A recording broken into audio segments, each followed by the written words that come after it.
What's up, y'all? Welcome to the Smoke Room. This is your host, Vocab Malone, Christian Urban Apologist.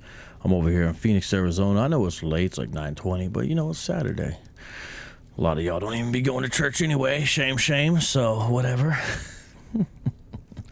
This program is where you can call in, you come on camera, you show your face, you say who you are. You bring your beef, you bring your smoke, you bring your questions, you bring your comments, you bring your yada, yada, yada. Compliments are welcome too. Whatever it is, bring it on. You know we got that sound in the background, that smoke room sound. That's that smoke room. And we're about to get it on here on Street Apologist Live. This is a program where we serve the underserved and look into the overlooked. So don't be ashamed. I also take questions from the live chat, so just put a capital Q, a colon, and a question mark at the end, and we're good in the smoke. How many roads, too many signs, I can't read them. Wouldn't recognize the turn even if I seen it. Been driving all along, feel like I'm dreaming. Okay. Woo-wee! What's up, y'all? How we doing today? Vocab Malone, I know it's late for some of y'all. That's all right, though. Here we are. The link is right there. Let me see. I'm going to go ahead and drop it in the live chat. Sorry, I know we got started a little bit later than I wanted to. I also know that the cover image says to be announced. It's not to be announced. You already know what it is. But the sooner you get in, the better. Listen, the super chats are appreciated. I know it's late, so we're not going to have a ton of people. But new subscribers, new smoke room guests are invited.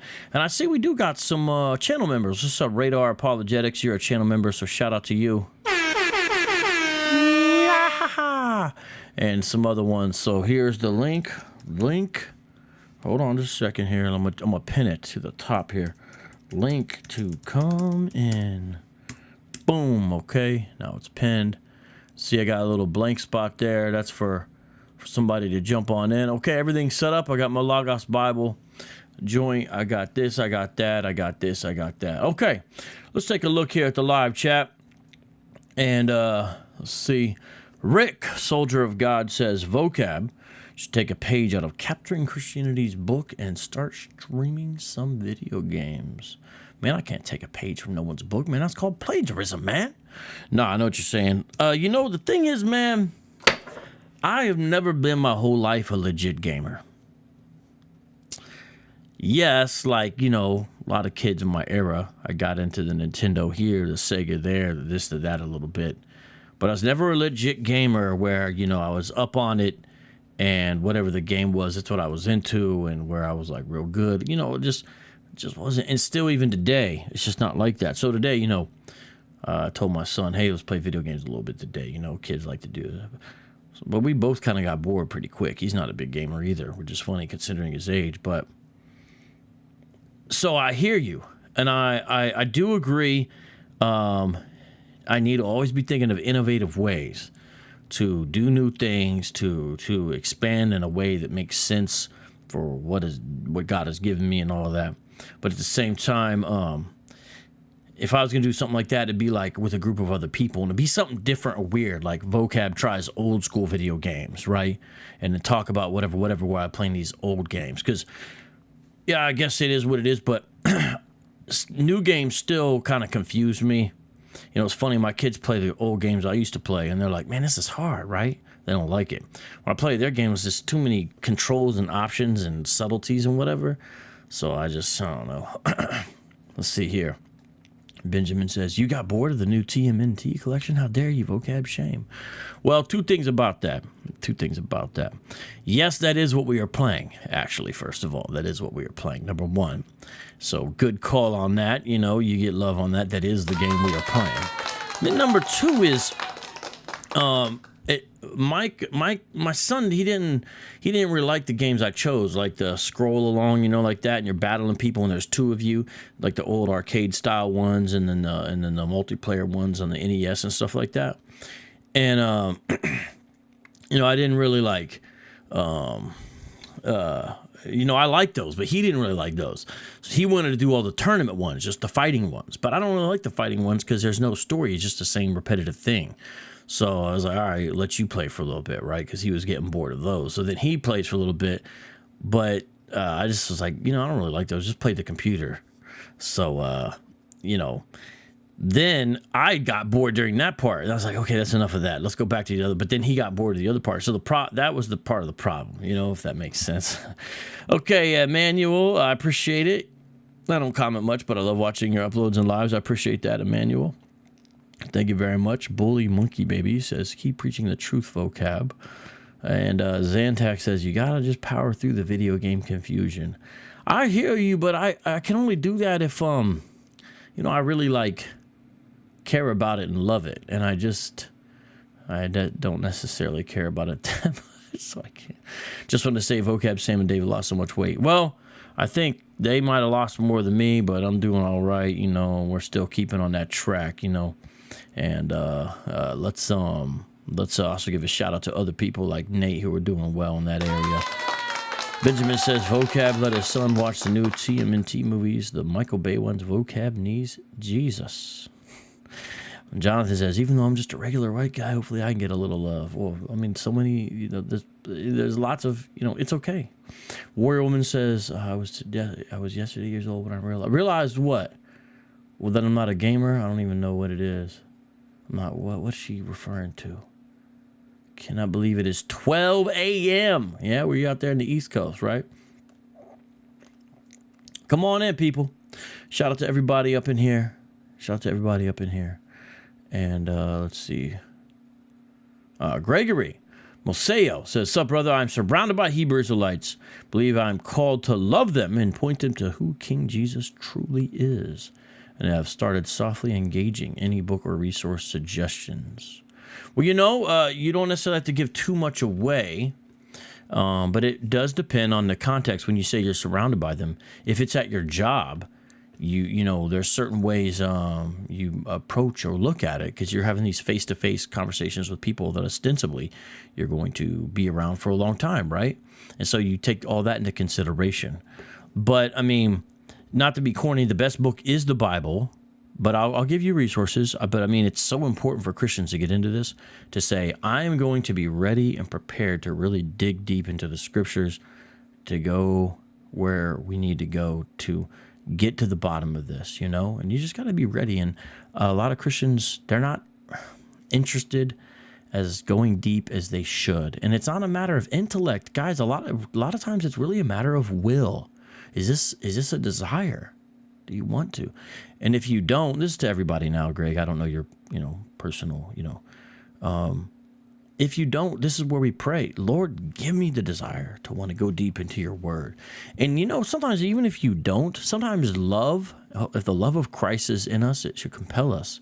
Love will drive us to do things that we normally wouldn't do. And really, that's part of sacrifice, isn't it?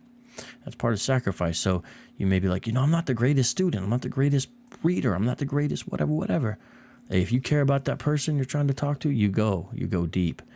And the best books to really understand and have a grasp on are Galatians. Are Galatians, no question about that.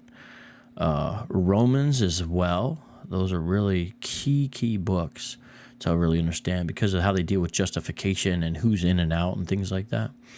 And also, honestly, Genesis, key sections in Genesis, really just understanding what God was setting up and how it points. And then the next Old Testament book that you want to really start digging deep into is the book of Isaiah, because he talks so much about the future coming kingdom, and it's important to understand those characteristics. But within that, I mean, I do recommend, of course, my own book. Where is it? Here it is. I don't know if you know, Greg, but I do have a book out. By the way, where's the first person that's going to call? I don't mind taking questions like that. It's all good, but somebody come on in.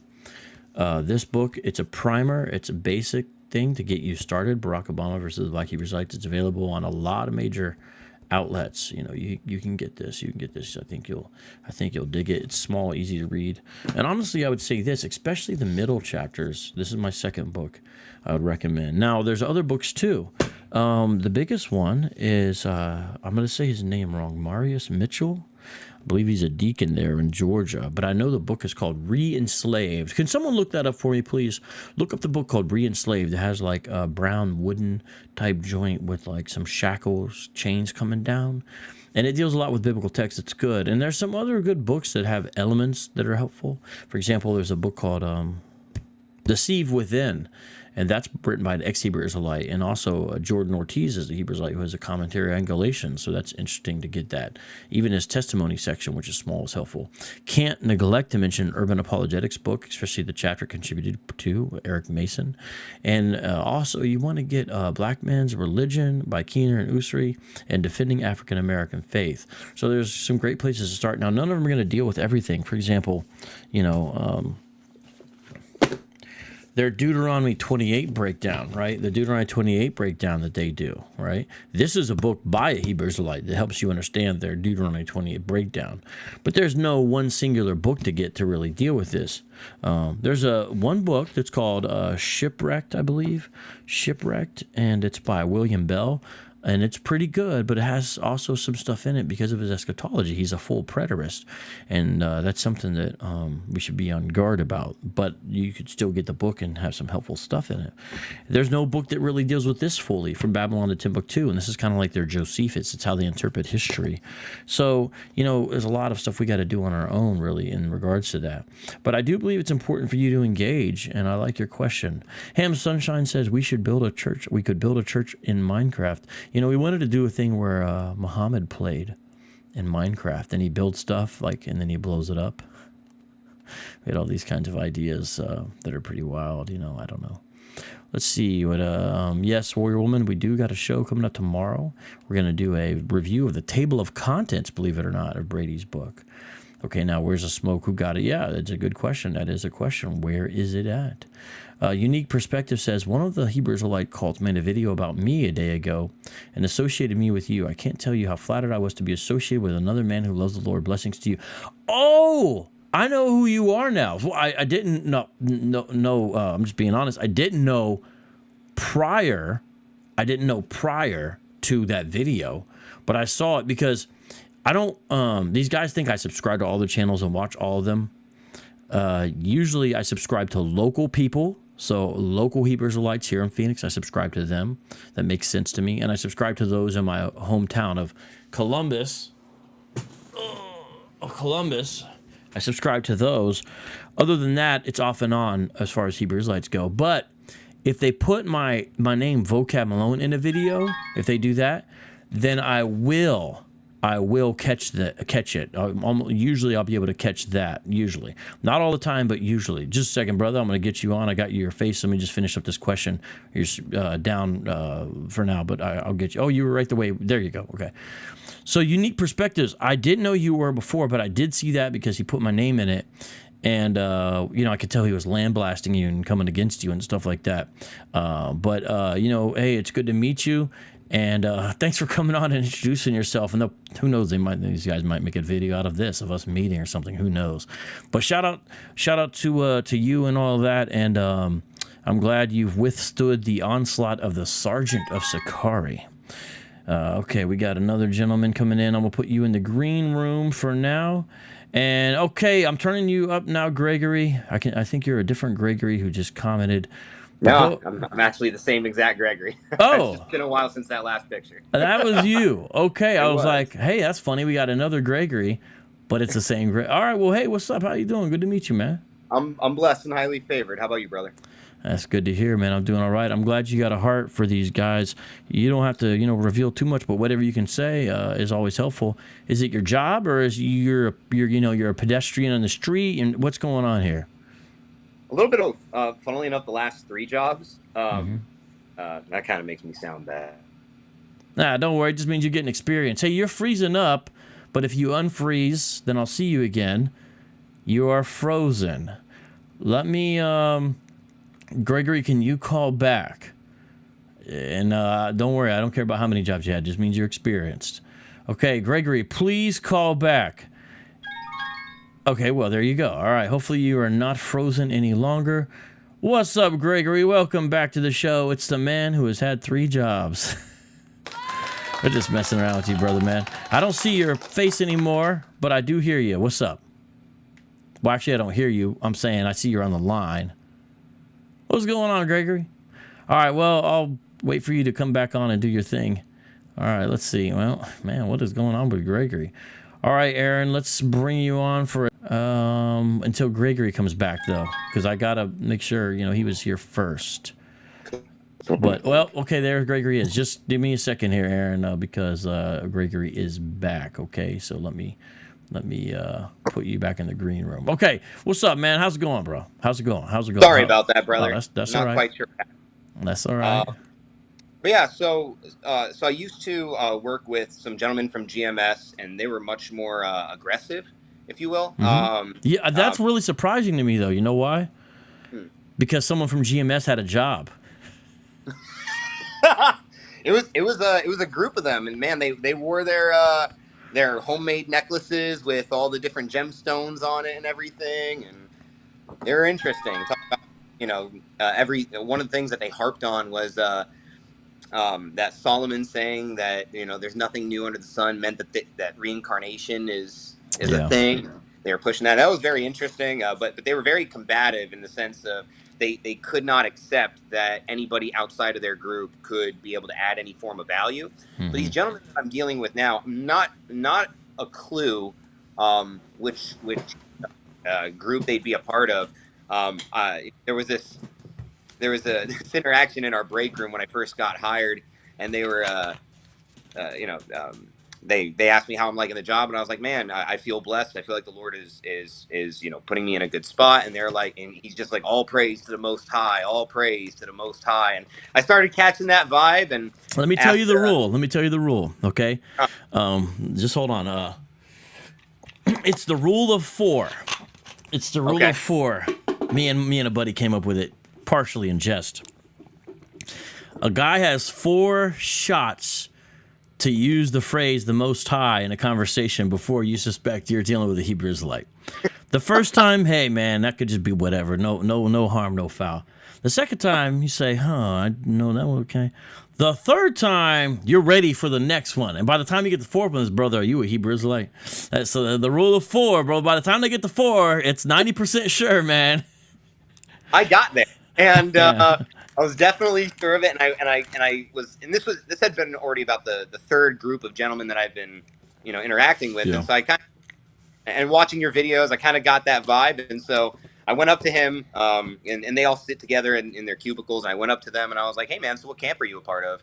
Just, I don't know if that was the right question to ask. I just wanted to see if maybe I was sticking ground anywhere, and he was like, camp, what are you talking about? I don't know what you're talking about. And I was like, oh, sorry, man, I didn't mean to assume. I just, just the way that you were speaking, I figured you were a Hebrew Israelite. And then he was like, well, in a manner of speaking, we're all Hebrew Israelites. And I was like, all right, there seems to be something. But they're very generous to me. They're very kind. They want to, guys don't seem combative. They seem to invite me. They seem to they seem to believe that I add value. They talk very, very highly of me, knowing that I'm a Christian, that I profess Christ as King and Lord, and that He is God. And they even sometimes seem to have a Trinitarian twist to them. And so I just kind of wanted to get your perspective on who you think they might be with, so this way I might be able to, Now you allowed to tell me what city you're in? That might help. Yeah, for sure. I'm in Margate, Florida, but I work in Deerfield Beach, Florida. And the GMS gentlemen that I worked with, they would be on Clematis Road in West Palm Beach. So they would be like GMS. What is this? What city is it? What's the closest, biggest city? To where I am, Fort Lauderdale, Boca Raton, maybe. Oh, okay. Okay. Just based on what you're saying, I don't know. Especially the part about them potentially sometimes being Trinitarian. ETT, I see you. I just got you in the green room. Hang out and I don't know, eat some fries or some lettuce or whatever you do for a second there. Boca Raton, yeah. So I don't know. Based on what you're saying, I mean, I can tell you the kind of groups it isn't. I mean, this doesn't sound like it's going to be IUIC, GMS, Sakari, ISUPK, those kinds of one Westers. Who it would be, I don't know. Do they seem to accept Jesus as the Messiah? Yes. Sometimes You, they'll say Jesus, which I found interesting, because they didn't say there's no J in Hebrew yet, so I thought that was interesting. And yeah, they one of them asked me to find a book for them about the 12 tribes, because they were asking me for resources, and they were asking me to kind of give my input into their conversation and what I thought, and they seemed to really care, and they wanted me to find out anything I could about the 12 tribes, and so huh? yeah. Well, well, I mean, I would just ask them. They're not in a camp, but like, do you guys have a fellowship, a meetup, a Bible study, a group? I would just find out what it is, because there's all these new little ones, and the characteristics you're saying aren't anything I would be aware of. Because if you were like, say, in Louisiana, I might say, well, that might sound like Omar Thabew's people maybe they're at that church that does the Hebrew school, the Hebrews or whatever. They might be like them. They might sound like them. But based on where you're at, I don't know who that would be in particular. Especially the thing with Trinitarian. That's especially what throws me off. The only Hebrews like group I know that even messes around with that is the school of the Hebrews. Now, I'm sure there's probably more I don't know about. Now, they don't talk about it a lot, but it is on their website. It's possible you could have somebody in Florida that's associated with the Louisiana folks, because their reach is big. That's the only group I could think of that would match what you're saying.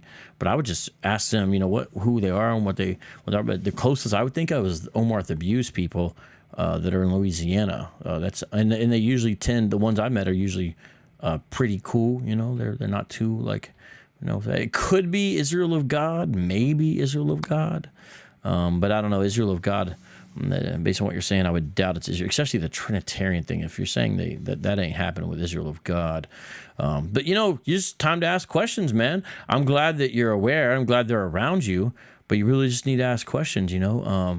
What's your view on the triune nature of God? What's your view of the deity of Christ? Do you believe that? What do you guys think about that? What's your view of salvation? Do you believe phrases like by grace alone, by faith alone? Do you believe those are valid statements to describe salvation? Those kinds of things are great topics to get into, and really interesting to hear their answers, because if they answer in an orthodox way on all of those, then the stuff you have to discuss is a lot less high stakes. You know what I mean? Someone says probably Watchmen for Israel. I got to tell you, I seriously doubt it. Watchmen for Israel is down there in Florida, but that's a hyper-aggressive camp. Watchmen for Israel literally pokes people with giant sticks in the chest out there on the street, and got dragged off by the cops and was yelling all the way home like he was being martyred or something. I seriously doubt it's Watchmen for Israel, based upon what he said to me. They are in Florida, yeah, I know that, but maybe the Light of Zion. Could be the Light of Zion, but they are in Florida, and they're the group that Kodak Black messed around with. How close are you to where Kodak Black is? Do you know? Not a clue. I don't know exactly where Kodak Black lives. I know it's somewhere down there in Florida. Not my vibe. Do you know where he was from? Somewhere in Florida, yeah. I'm saying he's somewhere down there in Florida. But I don't know. They could be the Light of Zion. They came and visited him in prison, but I don't know a ton about them. I don't know if it would match up. But I would just ask and find out, Not all Hebrews lights are created the same, and so to speak. And so some of them, it's almost like they really are Christian Hebrews light. But I'm telling you, that's such a rare thing. Now, a lot of them say they are. But when you start talking to them, you'll find out they're not. And this is where it'll become upon you, kind of what I was saying earlier, Greg. You're really going to need to do a deep dive into, the Bible and Christian doctrine. To really, okay, what does the Bible say about this? And so, if you talk about salvation by grace through faith alone with them, well, you need to have some understanding yourself about what that is. How a faithful explanation of that belief would look. So tell me more about these guys and maybe some of your conversations and what you're going to do to prepare for the next conversation. Yeah, I mean, they're very pleasant with me. They dap me up whenever they see me. They're always inviting me into conversations, always asking my opinion. It's very much, though, I've gotten the sense that they're trying to they look at my hair and they're like, oh, this guy's an Israelite, and so they're trying to invite me into the conversation, make me feel welcomed, so that I would feel comfortable, maybe accepting some of what they're bringing forth. That's kind of what I felt.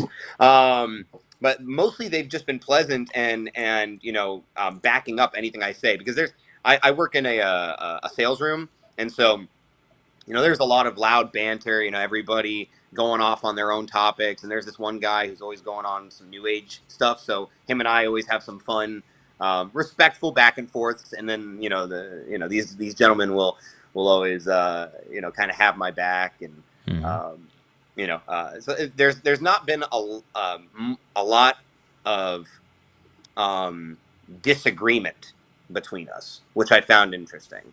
But I did notice that they do have a large focus. One of the gentlemen, I always see him looking up videos about stolen culture and, the Atlantic slave trade and. Are you sure they're Hebrew Israelites? I mean, stolen culture stuff. They could be some other kind of conscious community iteration. I mean, sometimes Hebrew Israelites get into the whole stolen culture stuff, but not always. Has anyone asked you who your father is yet? No, they haven't. So that's once you get that question, you know that you're dealing with someone who lineage matters more than the blood of Christ. Once you get that question, I'm not saying it means they're all awful people, but it means their focus is off when they ask that before they've asked if you're it lets you know where their heart is, basically. Yeah, I mean, I think that. I'm not sure if this is accurate. This is just kind of the feel that I get. I feel like they're probably, when it comes to Christ and his deity and his nature and who he is, I think they seem to be pretty level, with correct doctrine. But they have asked me my background. They have asked me, nationality. And did they say what's your nationality? They have. Okay. They have. Yeah. Well, I mean, I don't even go in. I'm a Christian. I'm part of the kingdom. I'm a citizen of the kingdom. That's not going to be good enough for them long term. No, it's not. And then, really my biggest concern, what I've been doing really is just really redirecting conversation from, senseless genealogies and whatnot to Christ and him and his work, his resurrection, who he is, his nature, what the prophets said about him. The fact that you brought up Isaiah, I mean, that kind of got me excited. It's one of my favorite books. And, one of the things that I, was talking to one of them about, because we did get into a little bit of a conversation about the nations. I'm not sure if they're one Westers, but I do think that they believe that they at least are Hebrew Israelites. If they're one Westers, they're like some of the nicest one Westers you might have ever met. I mean, who knows? Maybe they're part of GOCC. Check this out. A passage that I like to quote sometimes on the screen here. It's John chapter 1. A whole passage is fire, but look here at verse 9, everybody, so we can get the context when we get down to 13. The true light, which gives light to everyone, which is interesting, it says that, by the way, was coming into the world. He was in the world, and the world was made through him, but the world did not know him. He came to his own, and his own people did not receive him. But to all who did receive him. So this is important. I want to point this out to everyone. Notice how he comes to the world. The world doesn't know him. He comes to his own people. They don't receive him. So it's talking about both groups, and essentially, by and large, Christ being rejected by both. And now out of that, it refers to all who received him. So it's not differentiating, all of his own people who received him. You've got the world and you got his own people. Both are mentioned. And now the next line is, but to all who did receive him, who believed in his name, he gave the right to become children of God. So a few things about that. You receive Christ by believing in who he is. So his name's not just this special magical name. The idea is everything the Bible says about him. That's a Hebraic way to say name is his character, his attributes. So you believe that. Aaron, I don't know. You've you keep on calling and dropping back. The green room's filled with people. I don't know what is going on unless you're getting dropped off, but it's I don't know what's going on there. He came to his own, and his own people did not receive him, but to all did receive him who believed in his name. He gave the right to become children of God, and watch, it gets even thicker here. Who were born, so now it's going to talk about a birth, and new birth is an important concept for John, especially John 3, born again. He talks about that, right? Who were born, now watch, John's going to tell you how they were born. Not of blood. So this birth is not from blood. Most iterations of Hebrew Israelism, the birth into being a children of God is literally of blood. But it says not of blood. That's not what it is. It's not from your genes. Blood is an old way to refer to like your lineage, like the blood. It's not from that though. Nor of the will of the flesh, nor of the will of man. In any way you look at it, John cuts it off of the past. This has nothing to do with humans and human decisions, and they're not born from that. You're naturally inheriting. It's nothing physical, but of God. So not of this, not of this, not of that, but of this, of God. So they became children of God because they're born of God, but it's not of blood. That passage is powerful, and the reason why I bring that is because it shows like where our thought should be in relationship to lineage. And you mentioned genealogy. So Titus 3:9 refers to genealogies as foolish controversies. And I think when you take it all together, that they bring dissensions. And it's interesting. It says quarrels about the law are unprofitable and worthless. I mean, imagine the Bible saying that quarrels about the law are unimportant. So you Hebrewites out there who, some of you guys will bang on the other camps because after camp, for example, you take off your fringes. And you guys get really upset about that. No, you should always be wearing your fringes. That is an example of that. That's the kind of stuff that these guys do. But of course, I'm focusing there. But one other passage, just to show, 1 Timothy chapter 1, and this is what you're referring to. This is 1 Timothy 1, verse 4. I urge you when I was going to Macedonia, remain at Ephesus so that you may charge certain persons not to teach any different doctrine, nor to devote themselves to myths and endless genealogies. These things are all tied up. Notice that's what's interesting. Sometimes people are like, well, it's just a conspiracy theory. What's the big deal? Notice how they're tied together. And these are distractions from the gospel. So if someone was there at Ephesus and they're going all off where they're focusing on who was born from where and what, that would be directly commanded against in Scripture. Do not devote yourselves to endless. Hebrewites, a lot of them, literally devote themselves to endless genealogies. King James's father was this, which promote speculations. This is like you can't know for certain. Everything here is so amazing the way it's laid out. Rather, so because you devote your time to this, you don't get to devote your time to this. What's the other thing? Stewardship from God that is by faith. So something gets neglected because of your devotion to an endless genealogy, which I think you can equate with myths and different doctrine and speculations. It's fascinating. This passage is so powerful. Now, you'll kind of find out what kind of folks you're dealing with if you bring this up. If they say something like this, well, yeah, but there's genealogies in the Bible. They're trying to cut it off of the past. They're not really dealing with the issue because it's like, well, okay, so if that's your answer, then you're just saying the Bible contradicts itself. We would say it's important to know that the Messiah fulfills prophecy. So there's a genealogical trail there, for example, in Matthew and Luke. That makes sense. This is not what this is talking about. I mean, it's a point that he's the Lion of the tribe of Judah. The aim of our charge is love that issues from a pure heart and a good conscience and a sincere faith. Now watch this. Certain person, so this is all in one passage, by swerving from these. So here's the important things. Instead, they go to these other things, have wandered away into vain discussion. And look at this. How ironic is it? It's not ironic. It's the Spirit of God desiring to be teachers of the law. So a lot of these people who have the characteristic of getting caught up in GNCS also want to be teachers of what? The law.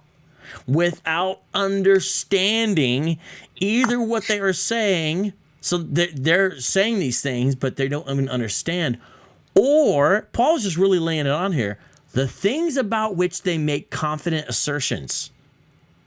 And how fascinating. Assertion is a statement not proven by evidence. So these things that they say, and notice it says confident. So, that's so fascinating. I'm not saying this is written just for Hebrew Israelites, but my goodness, they fit the bill, right? It's very much so. So much so. Now, I'm not saying you blast on these folks just because I think what you're doing so far is good. But just like they're trying to bring you in, you need to find out where they are. You know, you need to bring up some things and say, you know, I'd really like to get your opinion on this matter. I want to know. I sense we have some similarities, but maybe we have some differences. Maybe we don't. Let's just find out and talk. And so, you know, you're at work with these guys. I mean, I don't know. What's stopping you from going out to eat afterwards? You know, what's stopping you from, you know, inviting them over to a park or where you live or to a Bible study or anything like that and see what happens. You don't know what the Lord could do, because I'm glad you're in these guys' life. And I'm glad that they're in your life and vice versa, you know. So keep it up, man. I appreciate that. Can I ask... Yeah, sure. Go ahead. You got one more in your IUIC shirt. Go ahead. I'm just kidding, I don't have any tassels or anything, so. I know. You also don't have the embroidered logo, established 2003. I also don't have any white female slave posters or anything, so. Oh, well. Is that them or is that someone else? IUIC would not have a white female slave poster. GMS would. Your other guys, GMS? Yeah, for sure. Now, they are, you know, aggressive. They showed me a few. Yeah, they probably... GMS literally... This is true. Everyone, you can find this if you look hard enough. GMS has a poster they use where it's like a white male and a white female. But if you look closely, there's a third person in the picture on the chain, and it's a baby. GMS literally has a picture that you don't notice it usually. You'll just see them. But the third one chained up, and it's a baby crawling on all fours. It is the funniest thing to me. The fact that they call themselves GMS, Great Millstone, is wild. Yeah, right? It's ironic. Yeah, it is. Thrown around the neck. Little ones. They literally have a baby in chains. And I was like, well... You know, so I make jokes about the, you know, I guess I could understand. Babies do tend to wander off, you know, they'll crawl and you don't know where they are. So I guess maybe that's not a bad idea, right? But yeah, this is true things. But yeah, ask your last question, man. Go ahead before I got to get to the next people here. It's escaping me where it is in Scripture. The passage that says, can a leopard change its spots or the Ethiopian change his skin? To me, that seems very deliberate, using an Ethiopian as a differentiator. And to me, that would make sense to bring up I thought it was in Isaiah. It seemed to me that would be a helpful scripture to use, but I'm also concerned that it might seem too aggressive. And so I just wanted to get your thought on that. Yeah, Jeremiah. Can the Ethiopian change his skin or the leopard her spots? Then also you can do good who are accustomed to evil. I don't know that. I mean, so I know that, you know, this is an interesting passage for a lot of reasons. One is because it's like you have specifically, you know, Ethiopians brought up in their skin. You know, I don't think there's any place where, like, I don't know, you know, white folks are mentioned or something. So sometimes people point out, hey, you know, some of the only people mentioned in the Bible are black, as far as when it draws attention to their skin. And here might be an example. I don't necessarily know what point that would prove, but I heard people say that. And it's an interesting little passage. Of course, it's a rhetorical question, you know, as you would know, and it does assume a negative answer there in 13:23. And the question is, what is going on? Well, you know, if you look at the verse right next after it, it says, scatter you like chaff. So that's a metaphor for judgment of the wicked. And then right before it, you see this discussion about, you know, the flock, which is Judah's people, and their former allies, Babylon. You see all that going on. And it's like, hey, that stuff can't happen, but... it depends how you want to look at it. It's like, oh, you guys are so messed up in your ways, you're not going to get out of it. Or like, well, that can't happen, but it can happen that you know, you would change. But really, you know, it's just pointing out something distinct. But I mean, it's not necessarily saying, well, the Ethiopian skin is different than yours. Because I understand it's pointing it out, but...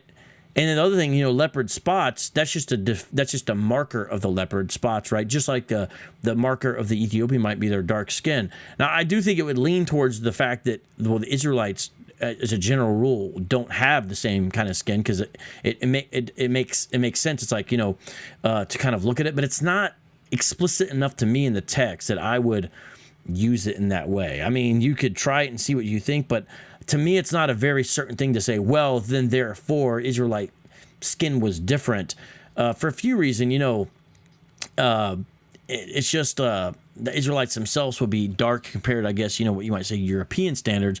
But of course, that doesn't mean they then would look like Ethiopians, and it doesn't seem that they are. So I would agree with that. But it doesn't really. It's not. To me, it's not a strong enough passage to say. I don't think the Israelite skin is really mentioned, except in a few places, and it's certain Israelites. Specifically, David is called ruddy, and I believe Solomon is called ruddy, if I'm not mistaken, as well. And when you look up ruddy, it is a brown color. This is what it seems to be describing, that has a red tint. So animals can be ruddy. That's a common way to understand it, like a horse or a cow that you might call red. Well, they're brown, but they have this red tint or something like that. And so David is called that, and I think, like I said, Solomon is. But see, that's not the same as what the Ethiopian would be. But it seems like that's what ruddy is. And there's another place, I think, in Lamentations where it says ruddy and body. So it seems like an explicit thing. And so that very much is lined with how most people should think about ancient Israelites, which is somewhat similar to Israelites who live in the area who didn't leave and go to Europe or wherever, even today. But I wouldn't use that in that way. I think it, but you could try it and see what you think. I mean, but it's not, to me, it's not a very strong verse. It's an interesting verse, but I don't think it's a very strong verse to kind of use it that way. And also, it's never been very important to me, the exact color of the Israelites. It's more like when they try to misuse the Bible to prove something. I don't like that because it's misusing the Bible. So Jeremiah 14:2. Revelation 1. Yeah, but when I disprove them using those passages that way, I'm not then therefore saying Israelites are white or something like that. I'm just saying, look, whatever the color Israelites were, which is silly anyway, it's just clearly going to be a spectrum. Yeah. This is not a all verse nations that are says, drawn up to the mountain of the Lord. Yeah, and if this ain't a verse that says, this is not a verse that tells you about that, because it's telling you about something else. But they, that is what it is. But interesting passage. But man, I got to move to the next guy, man. I got to move to the next guy. Hey, I really appreciate you. Thank you very much. I appreciate that as well, my friend. Let's bring in ETT, and let me. Wait, where'd you go? Hold on, I'm gonna get you in here. Hold on. I'm gonna give you your volume 2. Just a second. Everything will take a second to reset. I think you're with me now. Yep. All right. What's up, ETT? Right. Can you hear me, man? Yes, sir. All right. Cool. I apologize about the image. I'm not very bright on it because I'm outside right That's now. all But right. I do apologize. That's all right. But hey, what's up, Vocab? I just wanted to call in. Me and you spoken before. I'm ETT, End Time Teacher. You can find me on YouTube. But I just had just 2 questions for you, man. The first one would be the subject matter of reincarnation, right? Uh-huh. Now, just so I know beforehand, you don't believe reincarnation's in the Bible, right? No. Okay, cool. Here's one question I'll hit you with. When Christ was on the cross, right? He was they pierced Christ's side, right? But there's an interesting verse here in Revelation chapter 1, verse 7.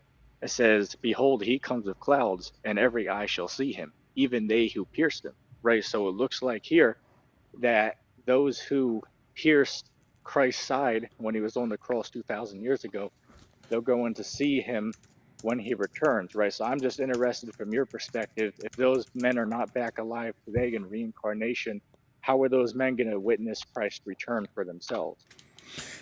Right. Well, I'm going to answer it, but do you believe that if you do, could you tell me, because to me, that regardless of the answer, it doesn't relate to reincarnation in any way. But could you maybe tell me why you think it maybe would? Is there some way that you think it would relate to reincarnation? Reincarnation basically means, say, for an example, if you die, you can come back again in the future as another being, right? So same thing with, say, for example, John the Baptist, right? It was, people called him John the Baptist, but it was really Elijah, right? But that's a different matter there. But the point is that this would be an example of reincarnation, because those men that pierced Christ's side 2,000 years ago, obviously they died back then. But here we see when Christ is returning, those men who pierced the side, they're going to be there to witness Christ's return, right? So the only argument I've seen of someone trying to explain that is, somebody who believes in preterism, right? Which of course me and you don't subscribe to that ideology, that Christ returned in 70 AD, obviously that's false. Right, so I'm just interested to see your view on that, because here we are 2,000 some years later after Christ. So how are those men who pierced his side going to see Christ when he physically returns, if they're not alive again today? You get what I'm saying? Yeah. So the definition of reincarnation, where do you think the best place to turn, say in the Bible, to understand? Like, you gave a definition. Where do you think is a good place? Well, I'd give you don't subscribe to the Apocrypha, right? No, but I mean, do you believe it's a concept related in there? I mean, I'll if it. Well, I'd quote what is that? The book of Second Ezra, chapter 14, verse 35. It says, I'm nearly paraphrasing it. You can get it for the audience. But it says, "After we die, then shall the judgment come when we shall live again." Right. So, say for an example, if we go to what is that? John the 9th chapter. Christ came across the man who was born blind, and the apostles asked him, why was this man born blind? Was it because of his own sins or for the sins of his parents, right? So we see this concept that people can be born with disabilities, say blindness, they could be deaf, missing limbs and stuff like that, as a judgment for things that they've done in their past life. Right, so I would come with the great millstone ideology, right, the Hebrew Israelite ideology, regarding reincarnation. I know, but so where is like this definition of reincarnation or the concept? Where do you believe it's laid out in Scripture? Well, the easiest way I can explain it is with the one scripture I quoted, 2nd Ezra's 14:35, right, where we die, but then we can be born again in a new life. So it's a new body, right? A new flesh body, but it's the same spirit back on earth again, just in a new body, if that makes sense. Yeah. So, I mean, the reason I asked that first is because the idea that reincarnation, like whether it's taught or not in the Bible, like I always think it's interesting. People have this idea of reincarnation, right? But like the question is, okay, where is that even like defined in the Bible, right? The same spirit in a new body. You see what I'm saying? Well, I mean, I go to Elijah, right? Excuse me, John the Baptist. I go to John the Baptist because Christ said in what is that, Matthew chapter 10, verse 17, that John the Baptist was Elijah, right? Now I know people bring up, well, people asked John the Baptist if he was Elijah beforehand, and he said he wasn't. Now there's an easy explanation for why that is, because according to what is that, Ecclesiastes chapter 1, verse 11, it says the former things are not remembered, right? So he didn't know that he was Elijah in his past life, but Christ did know that, though, right? So that's a clear example of a new body, but someone else's spirit being put into it. So that would be an example of reincarnation in the scripture. Well, could I ask you if John, you're saying he didn't know, but then why, when they asked him if he was Elijah, why would he say no if he didn't know? Wouldn't he say, I don't know? Well, let me respond to that. They asked him, are you Elijah? He said no. Obviously, the reason why is because he didn't know that he was, so he wanted to give them a direct answer on that and say that no, I'm not, right? Because as I said, the former thing can't be remembered, according to Ecclesiastes 1 and verse 11. Okay, because the answer he gives, though, he says no. But if he didn't know, he should say I don't know. But he indicates that he knows he's not Elijah. Okay, but Christ said that he is Elijah, though. Well, he says in the spirit and power in Luke. So that's why he wouldn't qualify it that way if he was Elijah. Also, who appeared at the Mount of Transfiguration with Moses, right? Right. Who was that? Yeah, but I'd say that was after John the Baptist was beheaded, right? I'd say that was after John the Baptist. So the disciples knew what John the Baptist looked like, right? Yes. Right, because some of them were his disciples, correct? Right. Okay, so if they saw at the Mount of Transfiguration Moses and Elijah, wouldn't they say, oh, look, it's Moses and John the Baptist? Well, it was his spirit that came back at the scene there. Same thing when we see, say, for an example, in what is that? First Samuel, the 28th chapter, right? When Saul went and summoned Samuel, right? So it was just in a different form that he came up in. But it doesn't say that, the spirit of Moses or the spirit of Elijah was in the Mount Transfiguration. It says Moses and Elijah. In fact, Peter wanted to build him houses. Would you build a house for a spirit? Well, they came in. They could have had physical forms that they came in, of course, obviously, because they seen them there, right? Yeah. So, but you said the spirit. But I'm saying this seems like a very, it seems like a very,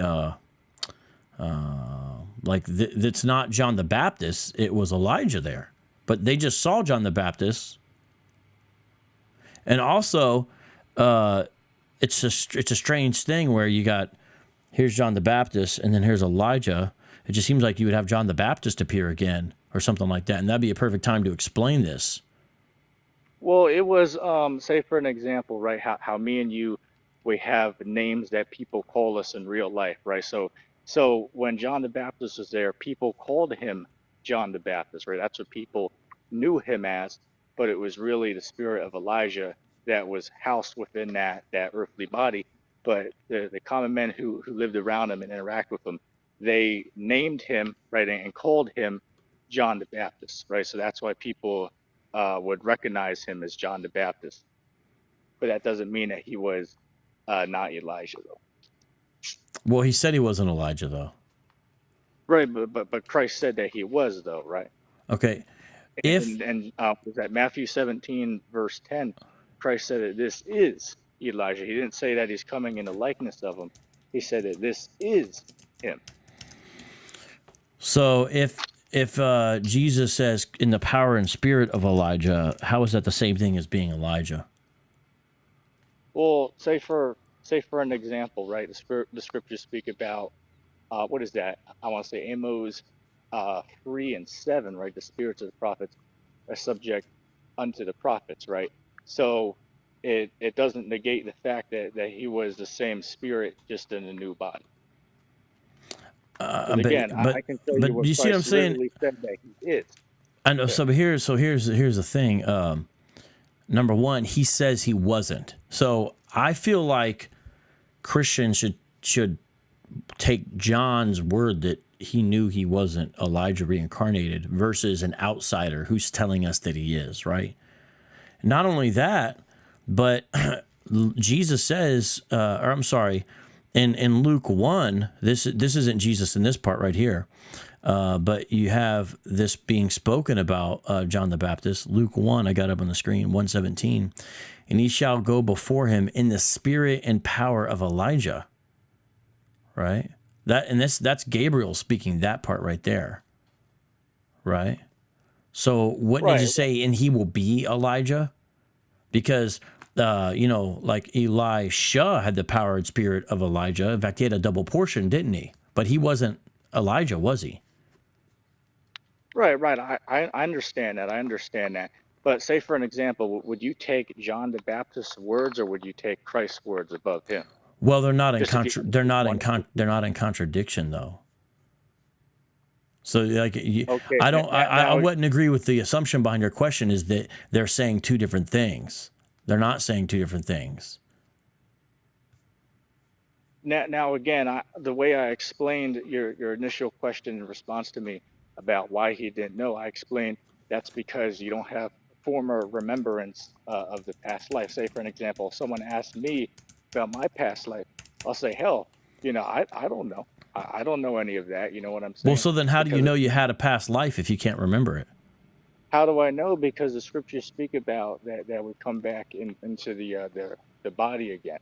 After I quoted the scripture earlier, what is that? 2nd Ezra chapter 14, verse 35, right? After death shall the judgment come when we shall live again, right? So we know by going by that we had lives before here on earth. Okay. So I think there's a Oh, few. there's one more I got for you. Well, there's one other thing that I think what is about- relevant to this. It's the people themselves, right? Mark chapter 6. King Herod heard of it, for Jesus' name had become known. Some said, John the Baptist has been raised from the dead. That is why these miraculous powers are working in him. Others said, he is Elijah. Notice, they're thinking John the Baptist rose again from the dead, or it's Elijah, some people were saying. Like Elijah resurrected, not reincarnated. Notice, why are the people saying John the Baptist has been raised from the dead in Mark 6, 14 through 16? Wouldn't they say it's John the Baptist reincarnated? See, their expectation is not that if it was John the Baptist again, it would be him reincarnated. It would be him resurrected. Same thing with Elijah. And notice, this is in Mark 16, 14, and 15. Elijah and John the Baptist are distinguished from from each other there, right? And the same thing happens in Mark 8. And they told him, John the Baptist, and others say Elijah, and others say one of the prophets. Okay, now going back to what you brought up there, right? Same thing with Christ. Some people would say that he was a false Christ, right? A loony going around claiming to be Christ. Others believe that he was the Christ, right? So we can see that that's not really a fair argument taken to people's viewpoints on what this person, claims to be, if you get what I'm saying. Because Christ, some people believe that Christ was who he said he was, right? But others did not. You know what I'm saying? So that I wouldn't say that that's a fair equivalence there. But let me hit you with another one on the subject. Well, I have one other question. Do you know what tribe Elijah was from? What tribe Elijah was from? Off the top of the head, I wouldn't know that. Okay. Can I tell you we know Elijah as the Tishbite or the Tishbe, right? You've seen that in phrase in regarding Elijah before, right? Right. Do you know what tribe lived in that area? You tell me. Naphtali. Do you know why I'm bringing that up? Why you bring that up? Because Elijah almost certainly is from Naphtali, but John the Baptist is a Levite. GMS does not believe you can tribe jump in your reincarnation. So unless you can prove Elijah was a Levite, which the indication is that he was not. Okay, well we'll agree to disagree on that, but I want to stay on reincarnation for a moment. Well, the initial passage you asked me, what was the actual passage? What was the actual verse you wanted me to look at? I brought up a couple of different chapters to discuss it. So hold on. PJ saying he's not GMS, but he said he takes reincarnation the same way GMS does. That's why I brought that up to him. Yeah, I didn't say right. I didn't say I'm part of GMS. Yeah, no, I didn't. Just GMS through the fire too says that's a lie. What's a lie? GMS, where's the lie? Tell me what the lie is. I didn't say he was in GMS, everyone. I said the way he takes reincarnation. GMS through the fire, are you saying that you do believe you can tribe jump? Because maybe you do, because if you think Tahar is Paul, but you think Tahar is a Levite, and we know Paul's Benjamin, then maybe you guys have changed. But I've always heard it official that you don't believe that. But what's the actual passage that you wanted to look at? What I was trying to get at, the reason why I asked you those initial questions is to show you that your definition of reincarnation is not even in the Bible. Like, you have this whole concept of reincarnation, but you can never actually show that concept in the Bible. This is separate from whether the Bible teaches it or not. Like, if I talk about regeneration, I can show you Bible passages that talk about being born again, new life, and I can explain it from actual verses. The actual concept of reincarnation, of a soul put back into a different body, that concept, you can't actually even define the concept. You have to use an outside definition. Well, I mean, of course, the word reincarnation is not going to be found in the Bible, of course. Well, yeah, that's not what I'm saying. I'm just saying that concept explained about this person's soul in a new body. But what was that initial passage? Was it Zechariah or was it in John 19? Which one was it? Well, hold on a second, because we brought up quite a few precepts here, so I'm not sure exactly what one you're you're About look alluding on to whom now. they pierced, or which coming in the cloud. What was it? I'm talking about Revelation chapter 1, verse 7. Okay, that's what it was. Okay. Okay, but go ahead. What else did you want to say on that? Because I Okay, lost track of the initial was gonna- verse. Right. And I have a different subject after this, but we'll go quick because I know there's other people. But what about what is that? Revelation chapter 10, verse 11. Right, the angel told John that he himself was going to have to go and prophesy before many kings, nations, and people again. Right. But the question I have is, how would John be able to do that if he passed away on the island of Patmos then? Unless he came back again in the future to fulfill that in reincarnation. How will John be able to fulfill which prophecy he needs to fulfill? Revelation chapter 10, verse 11, the angel told him that he was going to have to go and teach before many peoples, kings, and nations again, is what he told him. Well, John did So if do he that. died, well, his word did, but the angel told him that thou are gonna. So he told him that he himself is going to have to go and do that again. But So what would you don't think John did that during his lifetime? I mean, of course, during his lifetime, but he told him he's going to have to go again and do it. Wait. But let's just pull up the scripture, Revelation chapter 10 and 11. Hold on, let me. So I agree with you that John did do that before. I can agree on that. But it's telling him that he's going to have to go again and do it, right? So what I'm trying to find out is if John, died, on Isle of Patmos, because that's where he was in prison, how did he be able to, go and teach before these many kings and nations again, unless he came back sometime in the future in reincarnation? That would be my understanding of how he fulfilled it, but if that's not true, I'm, want to inquire your understanding. All right, Revelation 10, what? 10, and I guess you can start at verse 10 for context, Okay. but the main point is in verse 11. Okay. And I took the little scroll from the hand of the angel and ate it. It was sweet as honey in my mouth, but when I had eaten, my stomach was made bitter, and I was told, you must again prophesy about many peoples and nations and languages and kings. So, what do you, I'm not trying to, I don't know any other way to word this, so don't take it offensively. What else do you think is happening in the rest of the book of Revelation? Well, I mean, he's clearly getting visions that he's writing down About? in the book, but Yeah. it's saying that he himself is going to have to go and teach before many peoples again, right? So it's not saying his word's going to do it. It said now go again.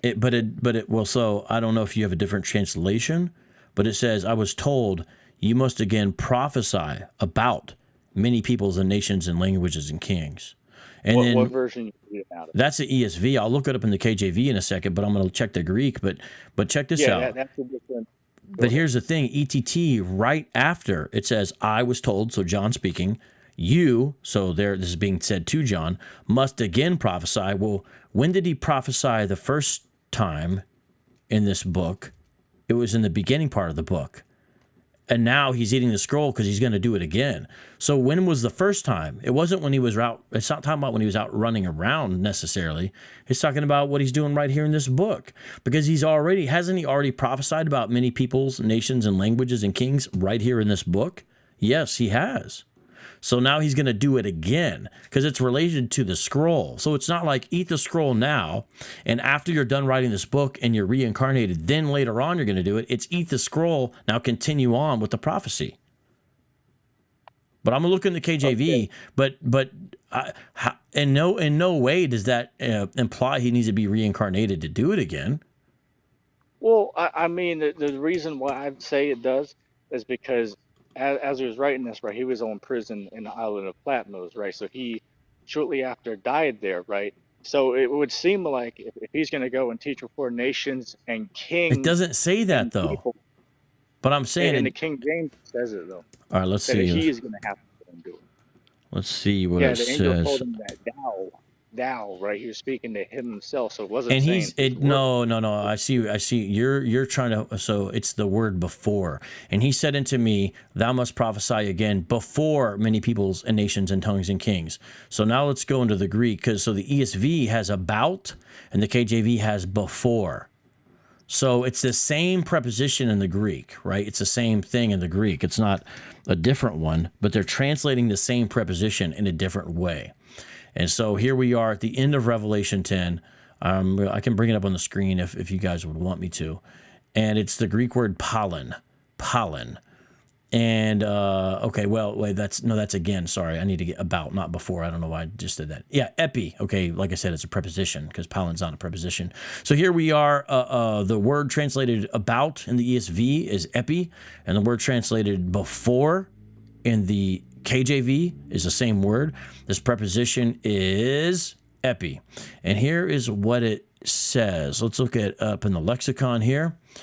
Yeah, it can even be translated as on, in, upon, unto, to, or on, at, by, before, a position, on, at, by, over, against, to, over, on, at, across, against. Those are the ways it's translated. That's just specifically within the KJV. It's not giving other ones. What does it mean? So it's a subject matter. To go before. It doesn't Say say for an example. it doesn't say go before. It just says before. So the question is, what that Greek word there, that preposition, what is it saying? It's saying it's the subject matter, because it says again. So it's the subject matter. It doesn't say go before. It just says before, and that's in the English. But the Greek word is epi. So you're saying he has to do all those things, so he has to be reincarnated again. Do you think this was fulfilled in Ariah? I would say that it's certainly a possibility that, I mean, of course, he'd have to come back as somebody. Now, as to who that was, I mean, that's up for speculation, but it certainly could be him, yeah.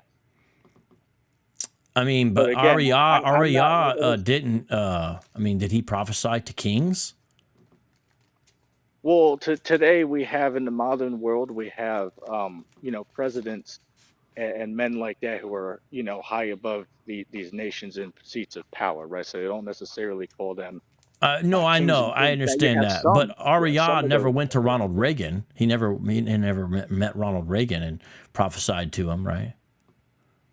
Well, I mean, to be fair, right? It's mentions, basically, it's talking about prophesying against these nations. Say, for an example. Oh, so it's against the nations. Now, actually, you're onto something. One of the ways this preposition can be translated is against these nations. It's saying the prophecy would be against them. That if you take it that way, it doesn't say you need to go before them, though. Wait, but hold on a second. How would they hear unless he goes before them, because they didn't have the internet back in those times? How would they hear? This is how they hear. The book of Revelation. It's about them. I understand that argument, but the angel told John that he himself. It doesn't say that. It says you must again prophesy about. You want to go with the KJV, before many peoples and nations and languages and kings. Okay, so you're saying that John had to get out again, or be reincarnated again? Which you're saying that he had to get reincarnated to fulfill this? Yes. Okay. So the person that would do this is not John, though. It can't be John. Well, it would be him in a reincarnation sometime in the future. But don't you see you're reading a lot into it to say something like that? Because let's just do this. Let's just do this. Let's say that John got out of Let's say he got out. Let's say, because there's some church tradition that this is not his last stop. So let's say he got out, right? If he got out, then he could have done it again himself. Right. Now, I don't think that's what it's saying. I don't think that's what it's saying, but I'm just giving that as an example. Right. Now that's say for an example, right? Because I've heard some arguments on it. So if someone wanted to say that, maybe that's a plausible, example somebody could give, other than the reincarnation breakdown. That's a plausible statement someone could make, but there's no evidence to support that happened, though. But before I hop off, there was one other thing I wanted to bring up, and that would be, what would your breakdown be of Revelation chapter 2 and verse, say, 26, right, about where it speaks about that Christ is going to give the man that overcomes power over the nations, and he's going to rule over them with a rod of iron? Because you're not of the belief that there's going to be like slavery in the kingdom of heaven, right? No, there'll be slavery in the kingdom of heaven. Like a, say for an example. Yeah, we'll be slaves like we'll be slaves of God, of the triune God. We'll be his servants. Okay, but it says here that the Israelites are going to have dominion over other people and rule over them with a rod of iron here. It says the Israelites will? Well, here it's speaking about the man who overcomes, which that would be a whole different subject. About Right. the How does Israelites Revelation not. say that you overcome? How do you overcome? Mm-hmm. Well, it's talking about, say for an example, Matthew 24:13, right? No, but the book of the- Revelation. he saved. How does it specifically? How does it say they overcome in the book of Revelation?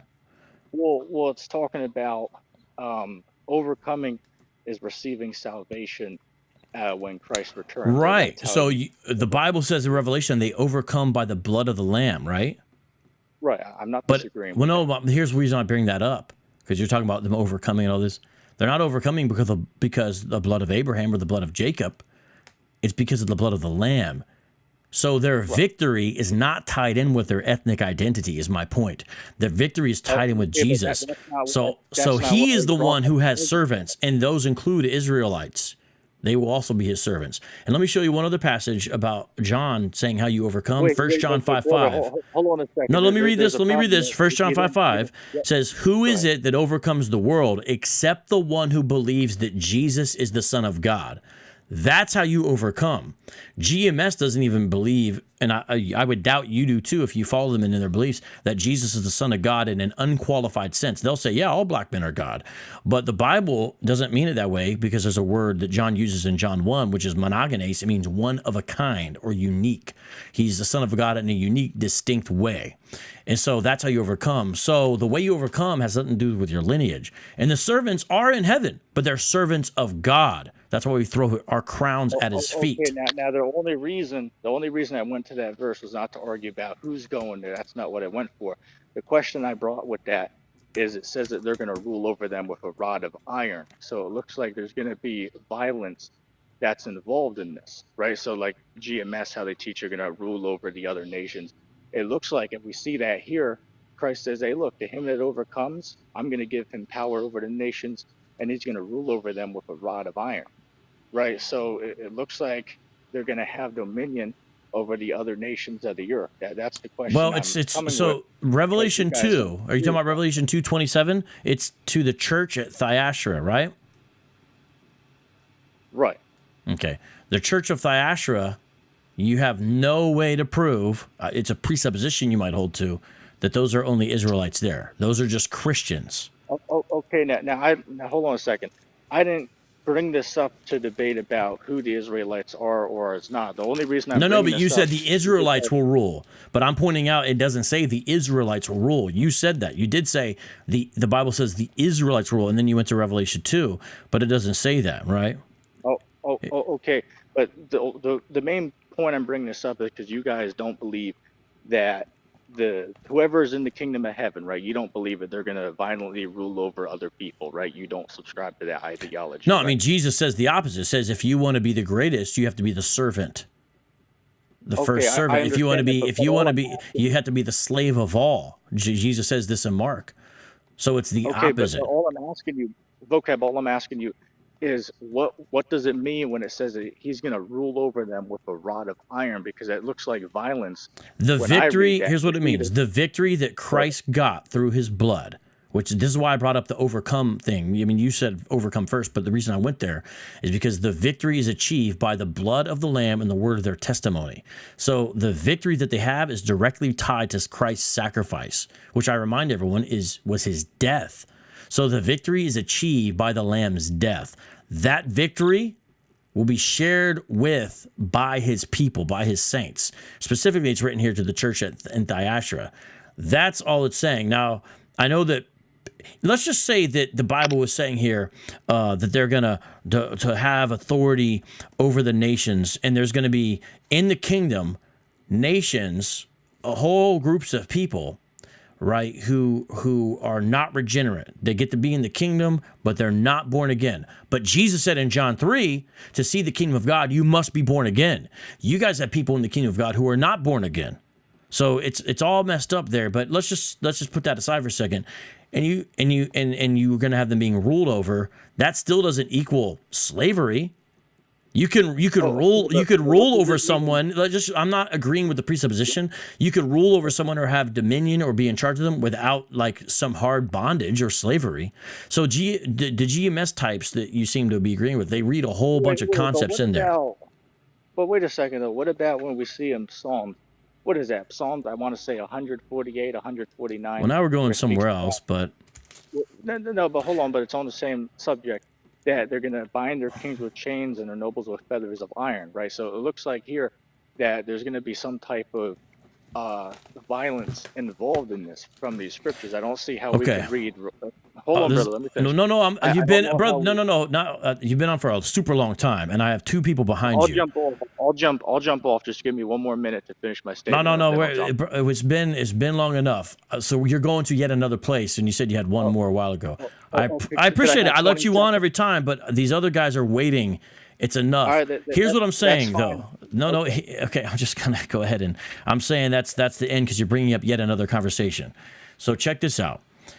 You have a kingdom that is described as being ruled by the Prince of Peace, that he has the government upon his shoulders, right? This kingdom has true shalom. In this kingdom, you guys are still having violence and death and suffering, and yet in Revelation it says he'll wipe every tear away, and all that stuff is gone. The reason why I bring that up is the idea of the kingdom pushed by Hebrew Israelite types, whatever you're involved with or not involved with, is the opposite of the picture of the kingdom of God. There's a picture of peace where people beat their weapons of warfare into instruments to cultivate the earth. That's what you got going on. You guys have the opposite, where people are lopping people's heads off and all other kinds of stuff. So it's just the opposite. So I know we're going to another passage, but the short version is all those passages, a lot of times they were fulfilled where Israel had military victories, sometimes in a very real, immediate way. The other way, the ultimate way to look at it is not through that. It's that everyone are servants of Christ and they have victory over sin and death. Now, Hebrew Israelites won't like that answer, but that is the answer. Abayakael Banyaos. I'm not saying it right. You'll have to correct me on that. I'm going to drop the other gentleman out. If you can come into... Okay, there you go. All right, you are live, and I'm sorry about that wait. Apologies for that, but go ahead. The floor is yours. Quick question. You brought up two books as a defense against the Hebrew Israelites, right? Mm-hmm. One of them was Romans, and one of them was Galatians. Am I correct? You're right, yeah. Mm-hmm. Now, do we agree that Romans is an epistle? Romans is an epistle, yes, sir. And it is a letter. Yeah, that's what an epistle is, yeah. And a letter has a beginning, a body, and an ending, correct? That is the general nature of Paul's epistles as well, yeah. Right. Now, in a letter, in the greeting, it tells you who the letter is written to, correct? Yep, Romans 1, he does that, especially in verse 16 and 17 when he starts getting to the gospel, yeah. Okay. Now, in verse 7, he's to, which is identifying who he is writing this letter to. All those who are in Rome who are loved by God and called to be saints. That's right. Right. Now, according to Scripture, because Paul says he's the doctor of the law, right? He's a what? I'm sorry, could you say that again? The doctor of the law, meaning he's mastered the law. He said that, right? I don't know if, I don't know. I don't remember Paul using the phrase doctor of the law, but I think I know what you're trying to say. He's the Hebrew of Hebrews. Yes. He knows. Okay. Now, he's saying specifically in verse 7 to all that be in Rome, beloved of God, called to be saints. Mhm. Can you show me, according to Scripture, who is beloved of God and called to be saints in the table of nations?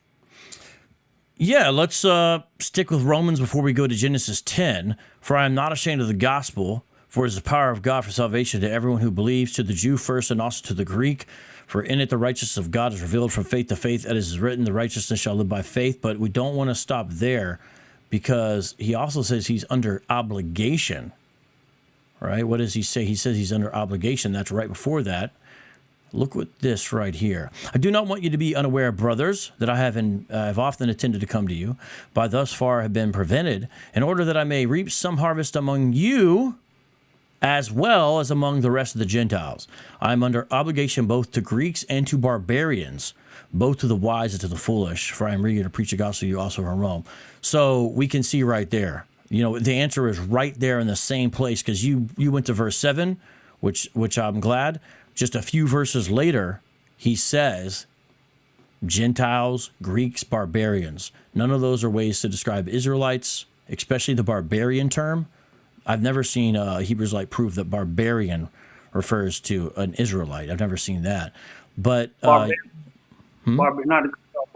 is a language spoken outside of the Roman tongue. No. The etymology of the word comes from Romans not understanding the people, but that's not what it means. The etymology of the word itself comes from that, correct? But I'm not sure if I don't know if it's Roman or Greek, but outside of those people, that's true. But it comes to mean an uncivilized, uncultured Gentile. They never talked about Hebrews that way, and Paul's not going to use this term to describe other Hebrews, right? I mean, it says Greeks, Gentiles, and barbarians.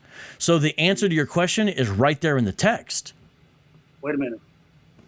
So let's go back to 7, because you went down to a place that's past 7 that says the beginning of this letter is saying to all that Rome, all that be in Rome. This is encompassing Rome, right? No. These are just the saints in Rome. No. Listen, I know, and it's saying we agree on that.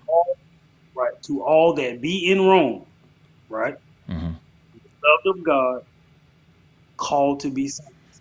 Yep. According to Scripture, can you show me anybody outside of Israel that is called to be saints and beloved of God? Well, I just did by the other passages. Paul's not going to. No, it's not no. It's yes. Paul's not going to say he's under obligation to them.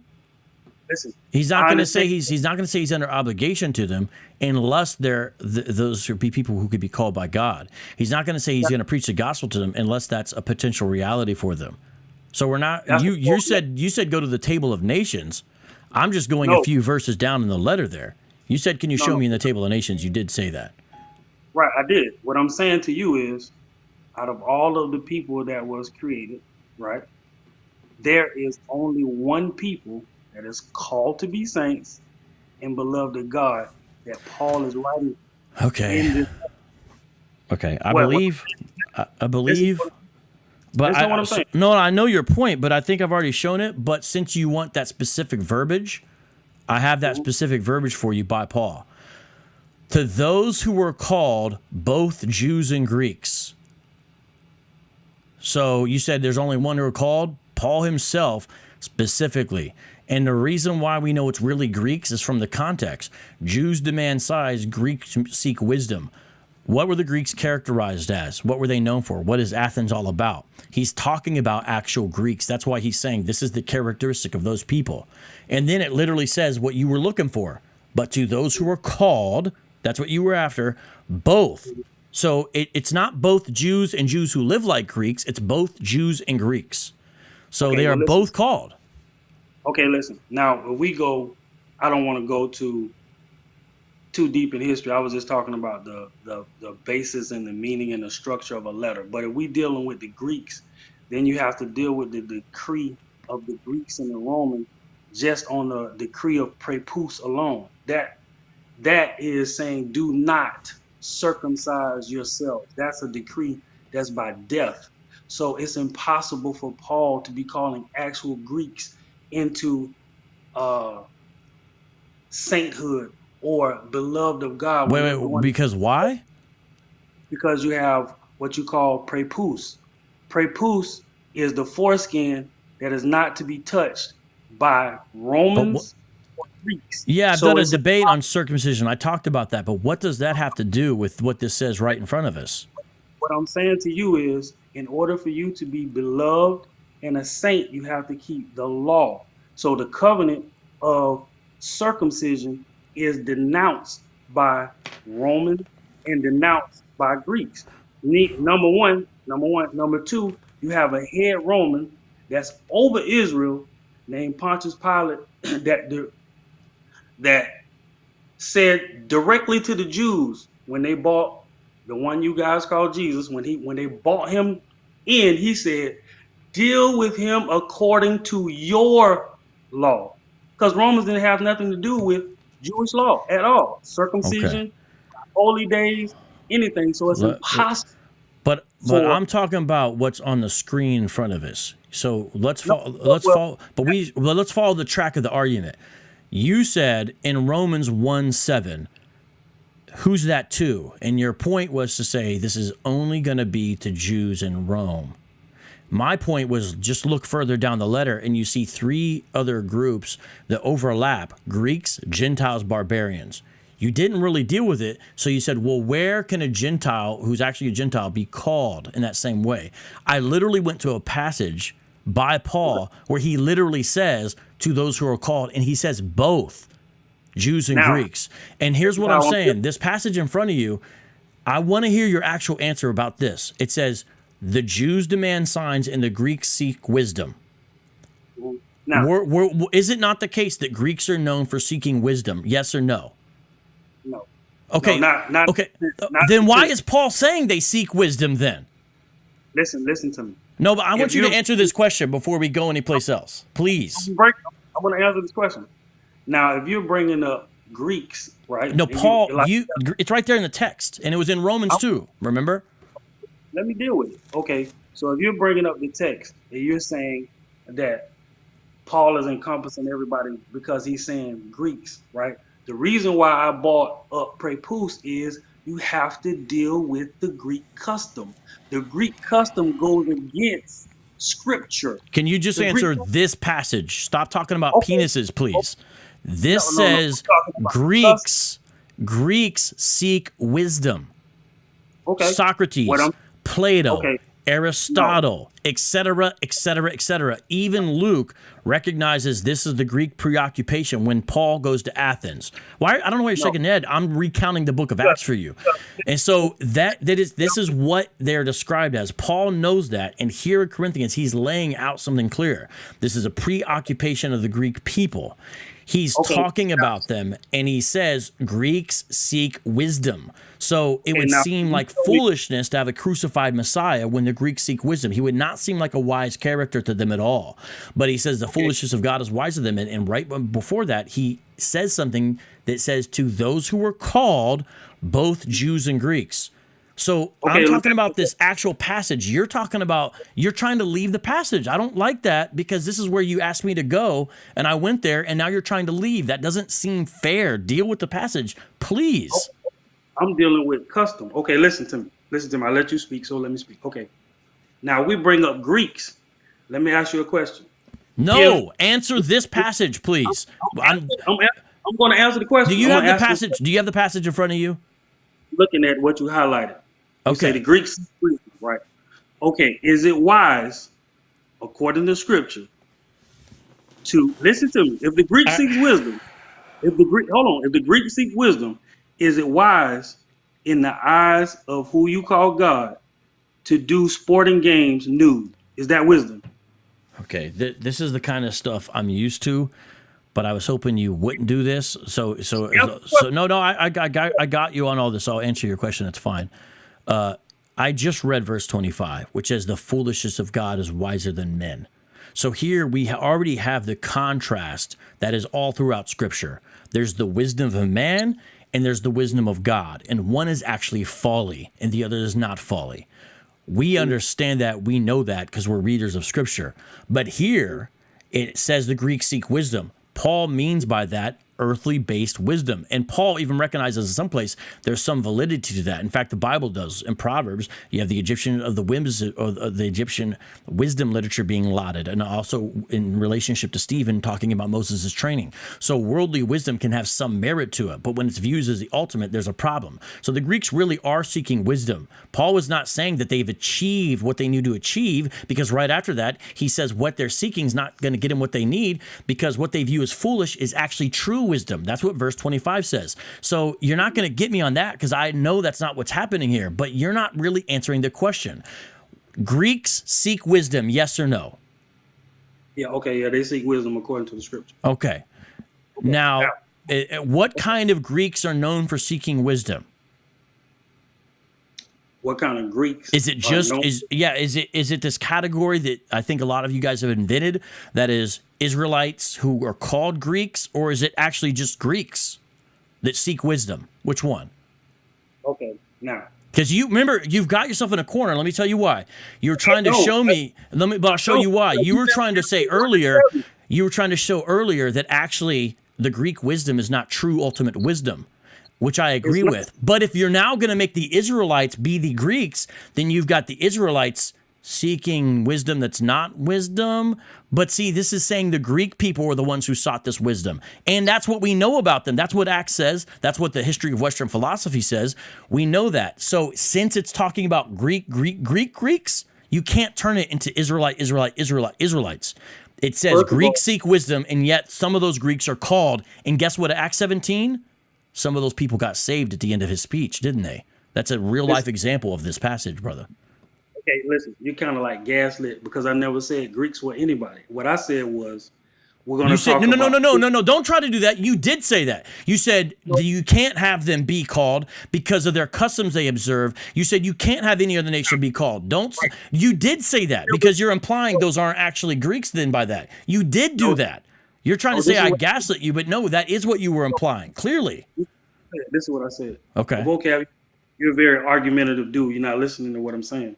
What I'm saying, I don't like you playing games because you're not answering the passage that you wanted to go to. That's not right. Here's the thing that we started with. I asked you, was Romans a letter? You agreed. You said yes, that's what an epistle is. Mm-hmm. And I said, let's look at Romans 1:7, where it says to all that be in Rome. And then you saying that I'm not dealing with nothing when you never answered 1:7. You went into another passage. No. But hold on. You are not accurately recollecting what happened. Did I immediately go to 1 Corinthians? Where's the first place I took you? You never went. You never dealt with 1:7. Where is the first place I took you? You went to somewhere else in Rome. Right. Somewhere in Rome. Okay. Right. But you never dealt with 1:7. Now, that's not 1:7. In Romans, how many verses away from verse 7 is verse 13? It's 6. Let me show it to you. Let me show it to you Greek. Here. You never dealt with 7. Here, let's show you. Let me show you how close it is, because there's no, verses here, right? Now the verses are put in here, but do you see this? This is all together now. So here we were. We was on 1:7. Yep, we are in 7. Here's 7 right here. And now I went right here. But how could you go there and you never dealt with 1:7? You never did. because I'm showing you that your misunderstanding about 7 is not accurate from the context of Romans 1 itself. Okay, listen. This is what I'm asking you. Can you hear me out? Okay. This is the question that I asked you, and you went somewhere. I said, can you show me, right? Because first and foremost, when Romans is written, when he's writing this letter, the New Testament in this book does not exist. He's in the middle of writing it. It does not exist. You guys be talking like, brother, we know that. No. I'm not going to let you straw man Christians. Number one, we know that. Number two, it did exist in the mind of God. He knew what was coming. So when he inspires Paul, he's inspiring him in a way that's going to be concordant with whatever else he's revealed and will reveal in the we know this. This is not some new revelation to us. We know this. When you was writing your book, did it exist? When you was writing the book that you peddled, did it exist? It No, exists. Well, hold on. did. No. Let me say. God knew every single word that would end up in that book. No, it didn't exist. Okay, so first of all, No, but you're when he's missing what writing I'm this saying. when The he's writing physical this book, the physical book existing, no. No. But did God Okay. know every word that would be in here? Yes. So- Just like with his own word, he knew every word he would utter. So he's not gonna. It's fine that. playing semantics. Listen, No, I'm when not. Romans, when he started this from 1 to 7, Romans as a whole did not exist. So his frame of thought is the Old Testament. He's saying to the people that are called to be saints and beloved of God. He's talking about the Old Testament because Romans, Galatians, Ephesians, Thessalonians, it does not exist. He is talking about. What did you say? Galatians does not exist. Galatians was written before Romans. It does exist. And in Galatians, guess what Paul said in 5 and 6? He said, circumcision availeth nothing. He is not thinking in the old covenant way. He is thinking in the new covenant way, which is the way you should think as well. He is not thinking stuck in the old covenant. And by the way, not only did Galatians exist, God knew what was going to unfold, and that's why Paul refers to it as the mystery that has now been unveiled.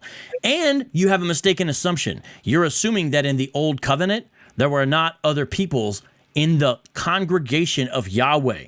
But if you want me to, I will go to Deuteronomy and some other places, and I will explicitly show you where other nations are in the congregation of Yahweh. Are not called to be saints and beloved. I can of God. prove Show to me. you. Okay, now we're going to go somewhere else because I'm willing to prove this to you. Notice Show me. Notice what a good sport I am. I'll go wherever you drag us. You're outstanding sport. You're outstanding. Okay, sport. now watch this. We're in Deuteronomy chapter 23. We're in Deuteronomy chapter 23, and this is a very fascinating passage I think a lot of people sometimes miss. You shall not abhor an Edomite, for he is your brother. You shall not abhor an Egyptian, because you were sojourners in his land. People always get caught up in that, but they forget about verse 8. Children born to them in the third generation may enter the assembly of Yahweh. That's a tetragrammaton right there. That's why I kept on saying that. So, true or false, children born to Edomites and Egyptians can be in the assembly of the Lord by the third generation. True or false? Okay. Is that true or false, though? Okay. Yeah. All right. Well, So you had Egyptians and Edomites who are both in the congregation of God, and guess what? These Egyptians, God called to be saints. Okay, look, these are people in the congregation of Yahweh. That would be synonymous with that. Do you understand that? No, it's not. Number one, it is. It's synonymous with it. Okay, what does saint mean? What's the root of it? You know, right? Yes, I do. Set apart, sanctified. No. What? Wait. You think it's something different? The root of the word saint? I do. Okay, what's your understanding? Now, I want to show everyone, and I think you see this. I just showed you that actual Egyptians can be in the assembly of Yahweh. Being in the assembly of Yahweh is not something you can do unless you're in proper covenant, because being in the assembly of Yahweh entails full covenantal participation. These Egyptians and Edomites, children, are allowed to enter, indicating prior to that they were not, but by the third generation they were. You're not going to be able to deal with that. Plus, I already showed you that Jews and Gentiles were both called, according to 1 Corinthians 1. Everywhere we have went, you've seen this, and yet you won't believe it. So what's your understanding of the word saint? Can you turn to Psalms 50 and 5, please? Notice we're going to yet another place, you know? That's where Paul getting his train of thought from. Well, he also from Deuteronomy 23. I mean, that's Old Testament too, so you can't ignore that. Can you read Psalms 50 and 5? Gather to me my faithful ones. Well, that's not all you're asking. You're dragging us all over. Gather to me my faithful ones who made a covenant with me by sacrifice. No, that's not. It says, gather my saints together unto me, those that have made a covenant with me by sacrifice. Okay. Now, who are the people who made a covenant with the one you call God by sacrifice? Those in the assembly of Yahweh. That's exactly what that. See. Here's the thing. All due respect, there's a lot of Old Testament background you are lacking, and that's okay. We all can have that struggle. When Okay. you see in the Old Testament the assembly of Yahweh, if you don't understand that means full covenantal participation, you don't really understand the Old Testament. So you're trying to change it. And let me tell you why you're going to yet another passage. The reason why you're going to yet another passage is because when you brought us to Romans, I showed you from just a few little lines down that you were incorrect. Then you wanted you wanted something else. You wanted the phrase to be, show me where Gentiles are called, basically. I literally showed you a passage where it literally says that. You didn't like that, so you dragged us to another place. And now here we are in Psalm 50, and you're still trying to do this. The only reason you're going to these other places is because in every place you've went, it has not proved your position. And so this does not prove your point, because non-Israelites even then could be in covenant with Yahweh. You don't understand that. I'll give you a perfect example. Uriah the Hittite. That's a perfect example. Uriah the Hittite. Another example, Caleb. So we could go on and on and on, and this still won't prove your point because it doesn't say what you're trying to make it say. Listen to me. This says, gather my saints together unto me, those that have made a covenant with me by sacrifice. Now in Exodus 24, 1-8, it clearly shows you that the Israelites made a covenant with the one you call God by sacrifice. There is no other people. In Deuteronomy 1, Paul is talking to all of Israel. Okay. So let's just go with your misunderstanding here. Did Ahab covenant with Yahweh by sacrifice? King Ahab? The sacrifice and the covenant is set up way before Ahab. I know Ahab was after it. I didn't ask you Ahab's chronology. I know the answer to that. Did Ahab participate in covenantal sacrifice in Israel? That's not the point. That's not the point. It is the point, because I'm going to show you got problems with even your definition. Why can't you answer the question? Because you're trying to make something be that's not the okay. Help me out. Where am I trying to take you? Since you seem to know, where am I trying to take you? You act like you show me what I'm trying to do. You can't do anything because Moses put blood on the people. He put blood on the people. Okay, let's do that. Notice how you didn't answer anything, but I'm gonna follow you yet again on your rabbit trail. You just said Moses put blood on the people. You're referring to the Passover. Can foreigners participate? Hold on, please don't interrupt now, because I'm responding to you. Can foreigners? Hold on, I'm getting close. I don't want to mute you, but now you're not letting me even say what I'm saying in relation to what you just said. Can foreigners participate in Passover? Yes or no? Listen.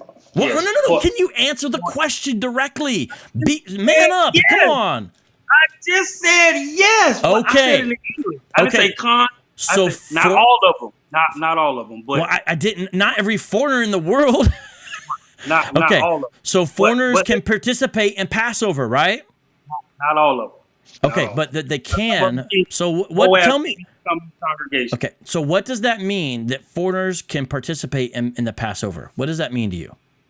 When we have rule and regulation over the people, they have to keep the Sabbath. They have to keep the high holy days. They have to do according to what the one you call God says. So of course they can keep. They have to follow the law. Okay, your answer is insufficient. Check this out. Notice a few things I'm going to point out here. All the congregation of Israel shall keep it. And I already showed you how Edomites and Egyptians could be in that congregation. If a stranger shall sojourn with you and would keep the Passover to Yahweh, let all his males be circumcised. Then he may come near and keep it. He shall be as a native to the land. He shall be as, but no uncircumcised shall eat of it. There shall be one law for the native and for the stranger who sojourns among you. So you're saying, well, only... No. Here's why I took you here. This is not random. I hope you understand the reason why. You took us to Psalm 50 and you pointed out, well, only those who covenant with God through sacrifice. And I just showed you that strangers can do that very thing. No, so that's not what I said. So look, here they are, right? That's not what I said. I said Psalms 50 and 5 shows you who the saints are. That's what I said. No, but okay. No, that's not all. Don't you when you read. reiterate what happened, you don't accurately represent it, and that's not fair. Number one, you said it does say who made the covenant with me by sacrifice, and you said who's only can do that. You said it's Israelites. So don't act like you didn't say that. Number one, even if you didn't, which you did, it still is the next line in the passage you went to. So it's still relevant and right there. And so I just showed you how strangers can covenant with Israel even under the Old Testament, because you had to admit it. Strangers are participating with Israel in the covenant. So they're there in the Old Testament as well. You can't get rid of God's universal mission. It just won't happen. Listen, I'm saying that they have to keep the high holy days. I said that. But the people who are called to be saints is in Exodus, I'm going to say Psalms 50 and 5. Okay. And that is pointing to Exodus 24, right, 1 through 8. Those are the people who made a covenant, a blood covenant, with the one you call God. No strangers, no, Israel did that. So Paul is saying to the ones called to be saints who did that act in the wilderness, Israelites did. Oh, so Paul was talking to all the people who are dead now? That's not what he's saying, man. No, Okay. not trying to play semantics. No, I'm not. I'm saying you're saying the ones who are in the wilderness, and that, first of all, that's not the case. But guess what? Okay, let's do this again. I will go with you yet again on your rabbit trail. Was Caleb with Israel at Sinai? Yes or no? Okay. What is Caleb's father? Caleb is an Israelite. I didn't say that. What is his father according to the Bible? Israelite. Okay, can you show me the Bible passage that says Caleb is an Israelite?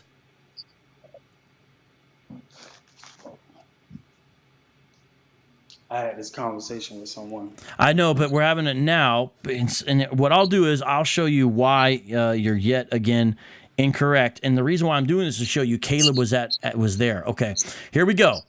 Verse 12. None except Caleb, the son of Jephunneh, the Kenizzite. So what tribe out of the 12 tribes is a Kenizzite? Oh, I'm going to show you. Well, no, I know what you're going to do, but I'll have an answer for you, but you have not answered it yet. What? But see, it says Kenizzite, right? Yeah, quit being so triggered, bro. Hold on a minute. We having a conversation. You be talking to Israelites and be battled and scarred up. You so triggered, like, ugh. I'm like, wait a minute, hold on, let me get it. Jeez. Okay.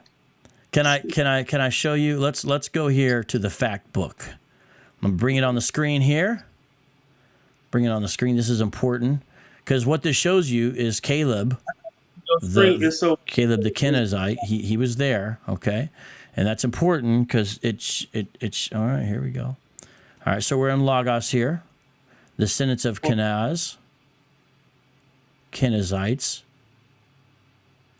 Okay, let's look at the Lexham Bible Dictionary and find out this. All right, we'll find this out.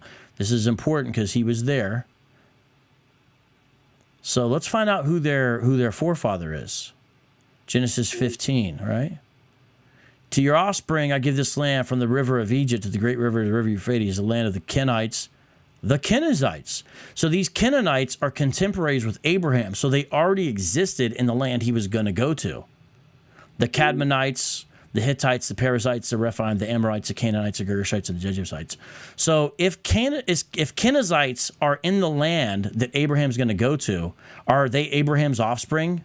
Are they Israelites? No, they're not. So this Kenizzite people group are contemporary with Father Abraham. Now, if they're contemporary with him, they can't be his offspring. So Caleb is a Kenizzite.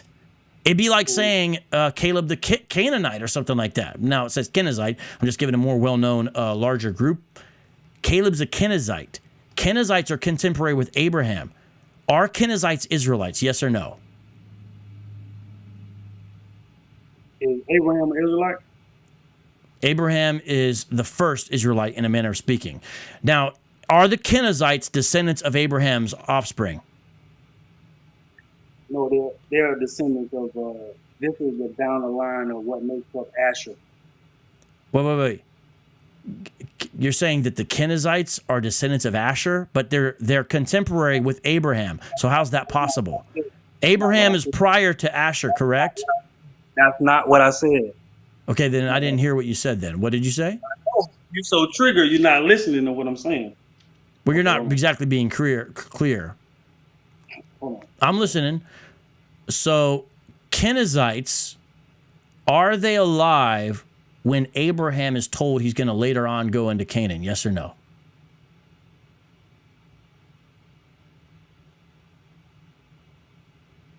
Yes.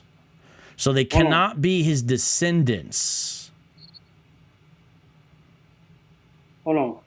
A Kenizzite and father of Caleb, right? From the tribe of Judah. Okay. Right.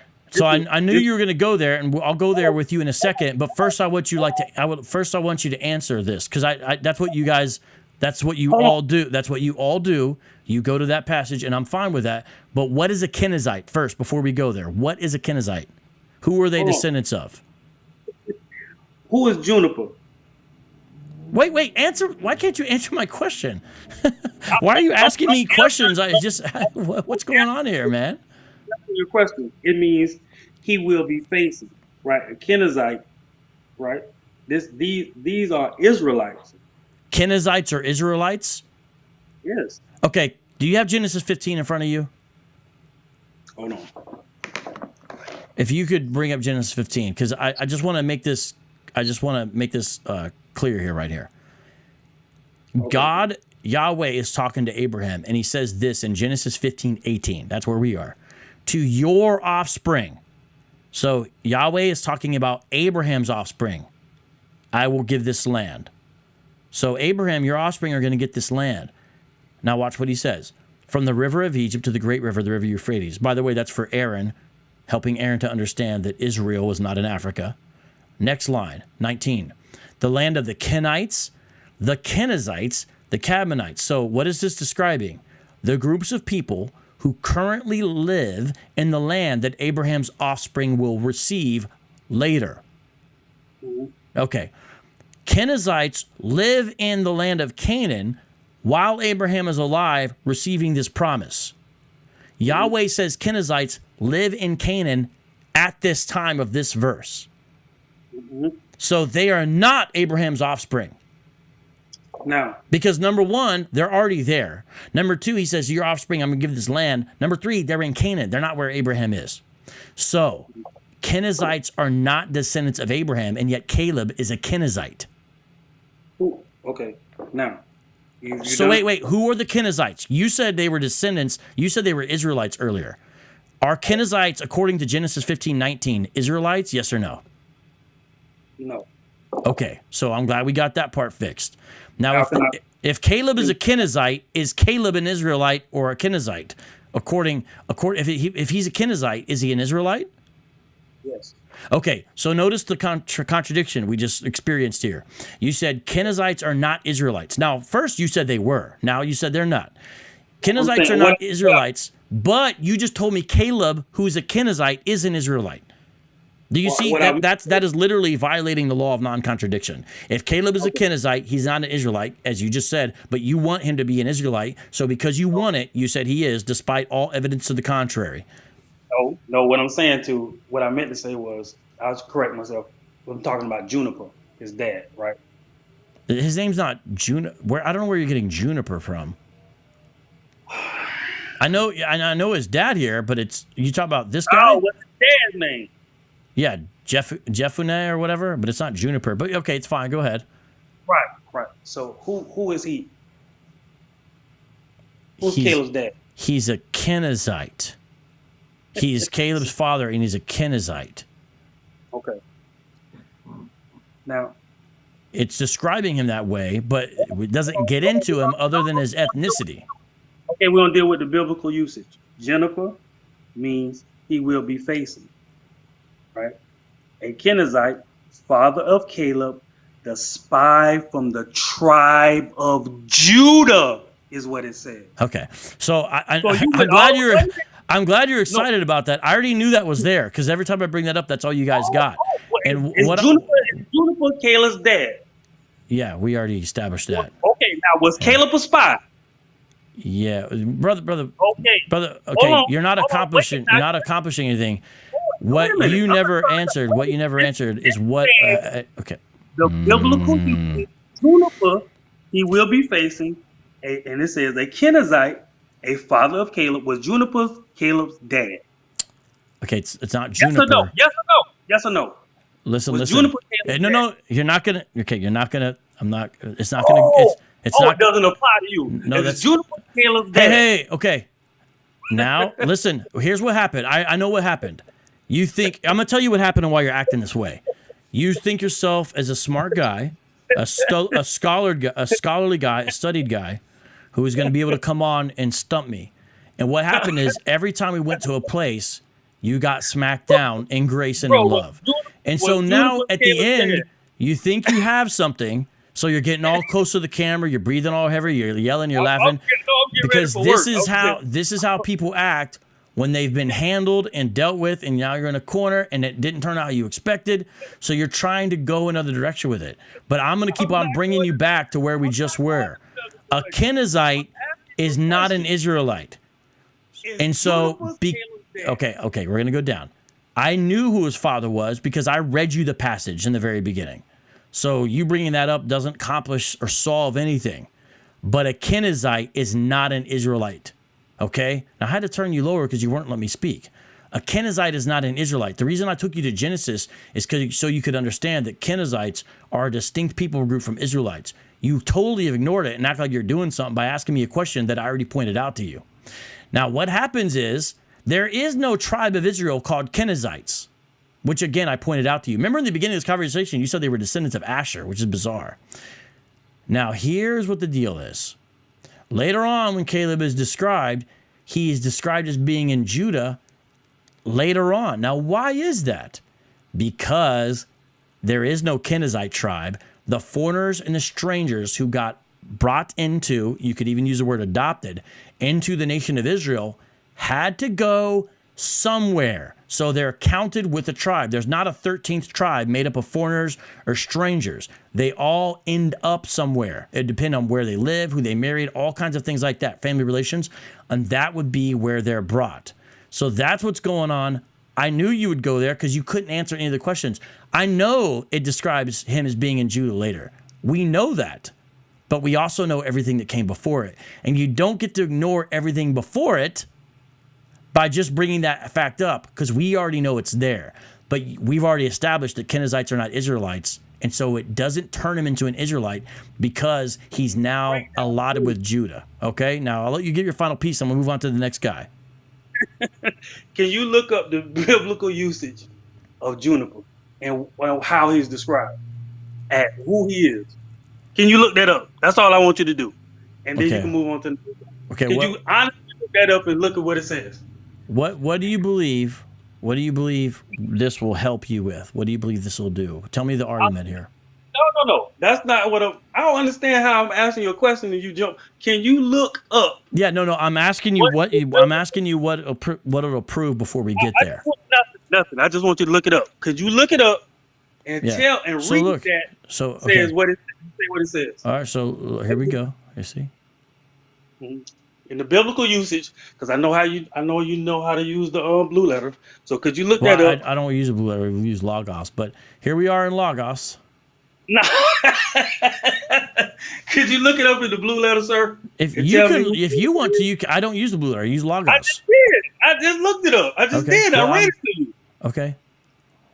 It says that Juniper is Caleb's dad, who is the spy from the tribe of Judah. That's what it says. And you're trying to tell me Caleb is a foreigner. He's from the tribe of Judah. It says it's clear as day. I don't. This is funny when people act like this. The nervous laughter. Okay, is Caleb's father described as a Kenizzite? Yes or no? Yeah. Okay, so what's a Kenizzite? It's Caleb's dad, Juniper, and he is Caleb a spy, and Juniper is Caleb is from the tribe of Judah. Okay. That's what it said. That's what the scripture say. That's why I broke it okay. down. Brother. I'm gonna let you go, and I hate to do this because I didn't want to do this. I've already explained it, but it's gonna be embarrassing. So I'm gonna show you this final passage that is just really embarrassing. Okay, so I'm gonna show it to you, and then we'll be good. Look up on the screen at Joshua. We're in the book of Joshua, chapter 15, and this is the last thing I was gonna do because, it says exactly what I already explained to you. According to the commandment of the Lord to Joshua, he gave to Caleb, the son of Jephunneh, a portion among the people of Judah.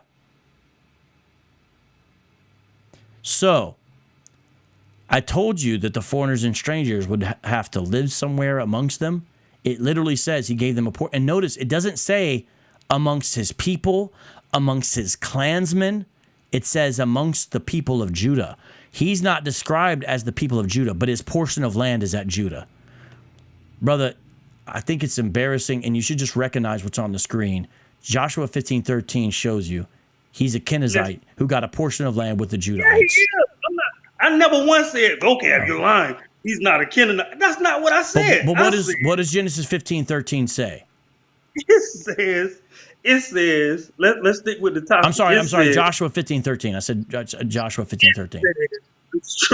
The Strong's Concordance says, biblical usage, juniper, he will be facing. No, I'm not. Don't go to the Strong's. Can we go to the actual Bible? What does Joshua 15:13 say? The father of Caleb, the spy from the tribe of Judah, son of Jether, a descendant of Asher. Listen, that's what it says. I'm not going to the Strong's written by a white man. I'm going to the Bible. What does Joshua 15:13 say? Stop going to the white man for your help. What does Joshua 15:13 say? What does Joshua 15:13 say? Crazy. What does Joshua 15:13 say? I didn't ask you what the white man, James Strong, said. I asked you what Joshua 15:13 said. Hold on. You're trying to trump me with the Bible dictionary written by a European. I'm not hating on Strong's. I'm just saying it's funny. You don't want to actually read the text. You want to read this. You definitely ain't no Strong's. What does Joshua 15:13 say? Ask the white man. It says, and unto Caleb, the son of Juniper, he gave a part among the children of Judah. All right. According to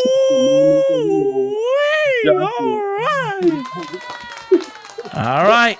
Given a portion of land doesn't mean he's Judah, because he's given land by the people of Judah.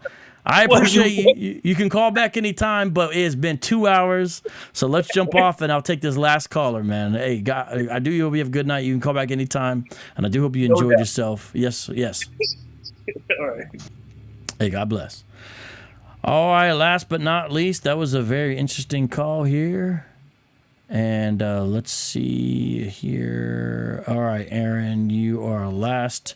I don't think it's going to go good well because you've been trolling me, man. You've been trolling me. And I can't think of any other reason why you're going to come on right now except to troll me some more. But I'm hoping I'm wrong. I'm here to talk, man, and you say I've been trolling you, but first off, I know you wouldn't have no concrete proof of that. Yeah, no, I do. I'll tell you what it is. By the way, I'm glad you got a Ohio State shirt on. That's a positive bonus point for you. Check this out, man. When I show up to GMS Virginia and I talk to GMS Virginia, I'm there for a purpose to talk to a camp I've never talked to. I've never talked to GMS Virginia.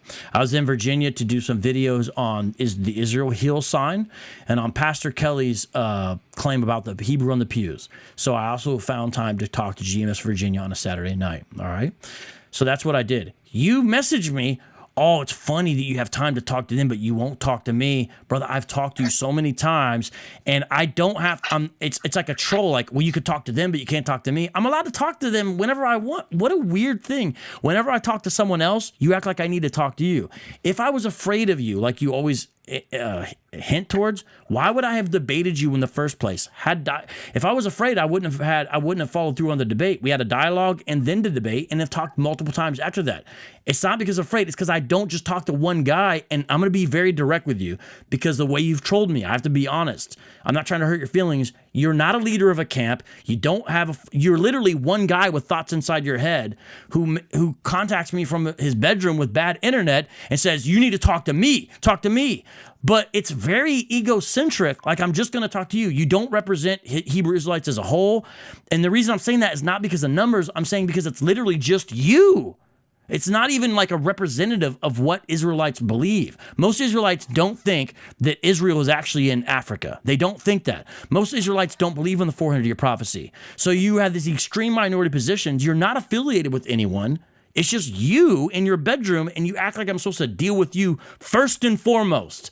And that is exhausting. And that's what I mean by you've been trolling me. Because I can talk to GMS Virginia without your permission and without having cleared it with you or having a 2-hour dialogue before I talk to GMS Virginia. Why do I have to talk to you before I can talk to them? I don't understand your mindset or your mentality.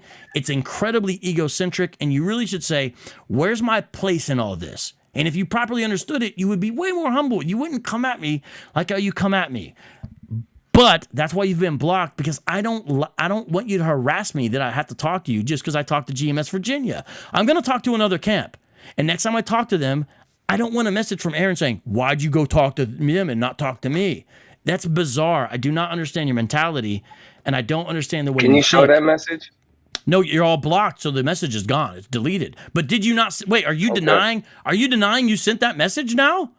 I definitely didn't say it on those lines. I told you. You said it's real funny. I said it's very hypocritical. Yeah, that's what you said. Don't act like you didn't say it, man. Oh, don't act like you didn't say it, please. Come on. I said it's hypocritical. It's hypocritical how you go out and you harass every single camp, every single black person you can find that doesn't agree with your message. Hold on. Are the camps made up of black people only?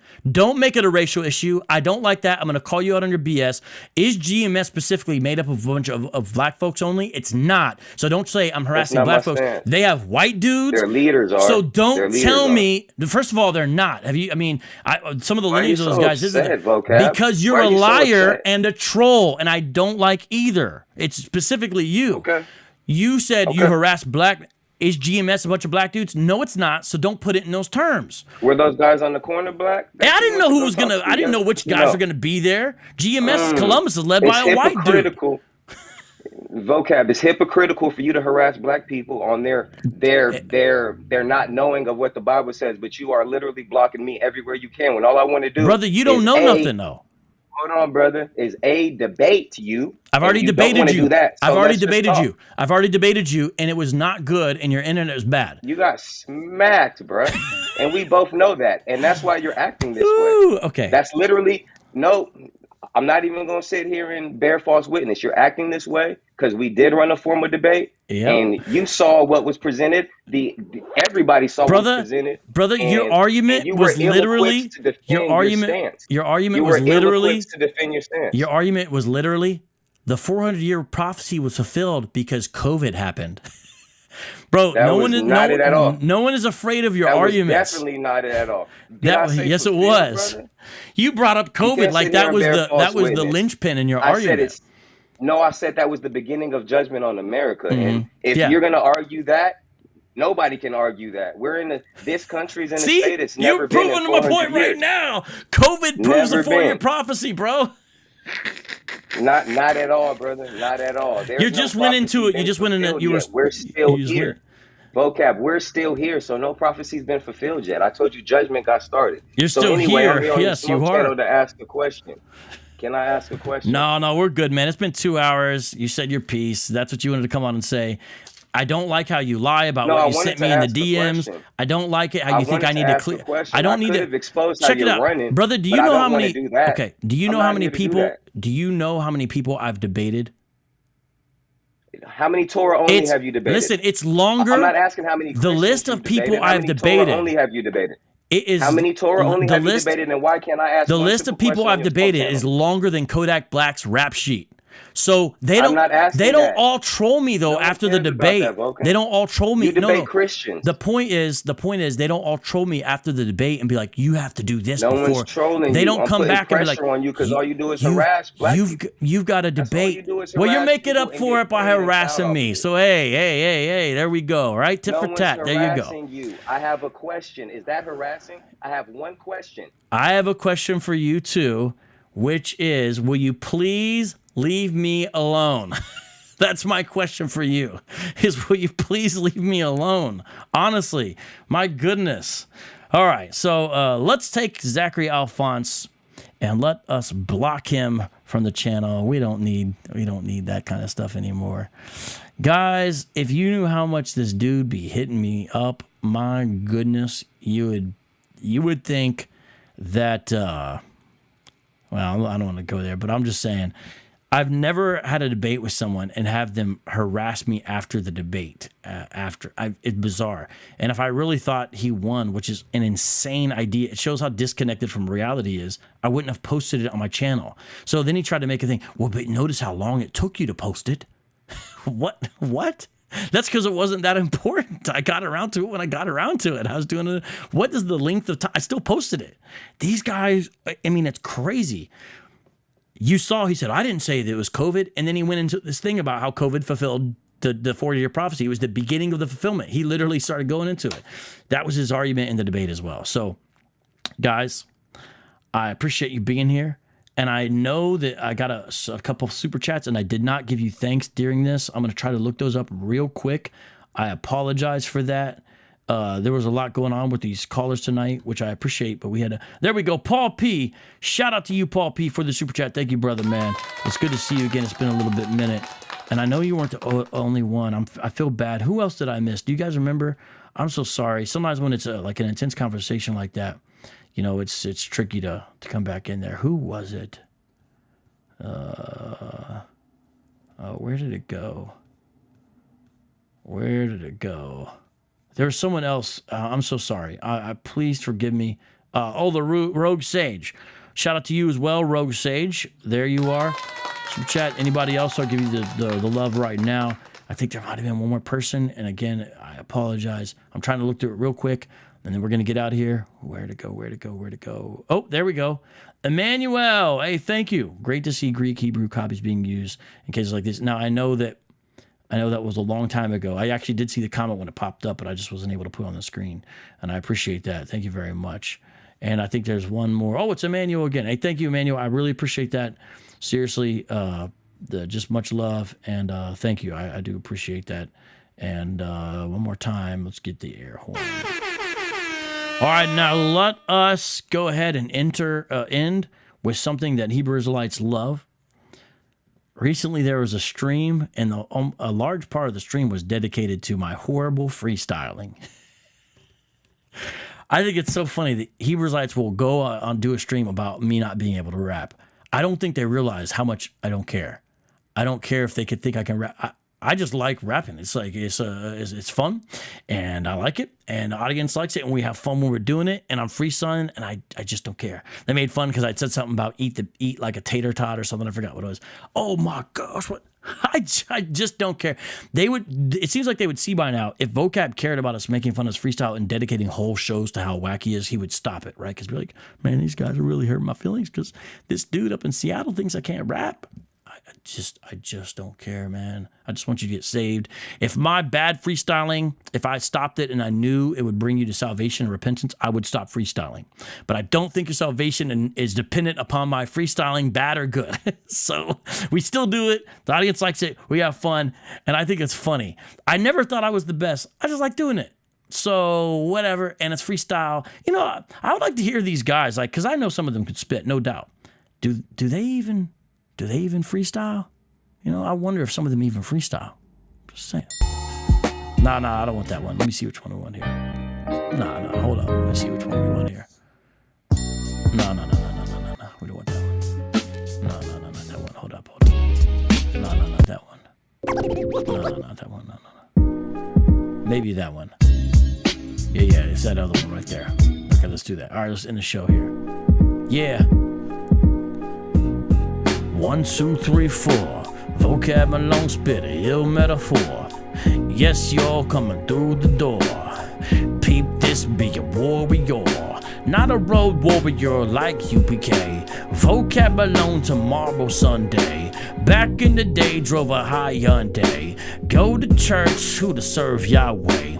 Only one way to heaven. It's not a wrong way, it's not the reverend. Bread that's leveling, bread that's flat. Vocab Malone coming with the fat bars. Peep this out, you in your cars and Jeeps, check it out, listen to secular music, that's whack. But in fact, in the back, got the boom bap with the hi-hat. Got a black cat, no luck like a black cat. Here I come again with the baseball bat, Louisville Slugger. Yes, yes, y'all. Vocab Malone, no alcohol inside the cup. At least not now. I spit that noun, adjective, vow, make it row. I meant raw. Here we go again, say yes, yes, y'all. Scratching up the beat like I had a pair of claws. Or maybe a dog, so maybe pause, stop.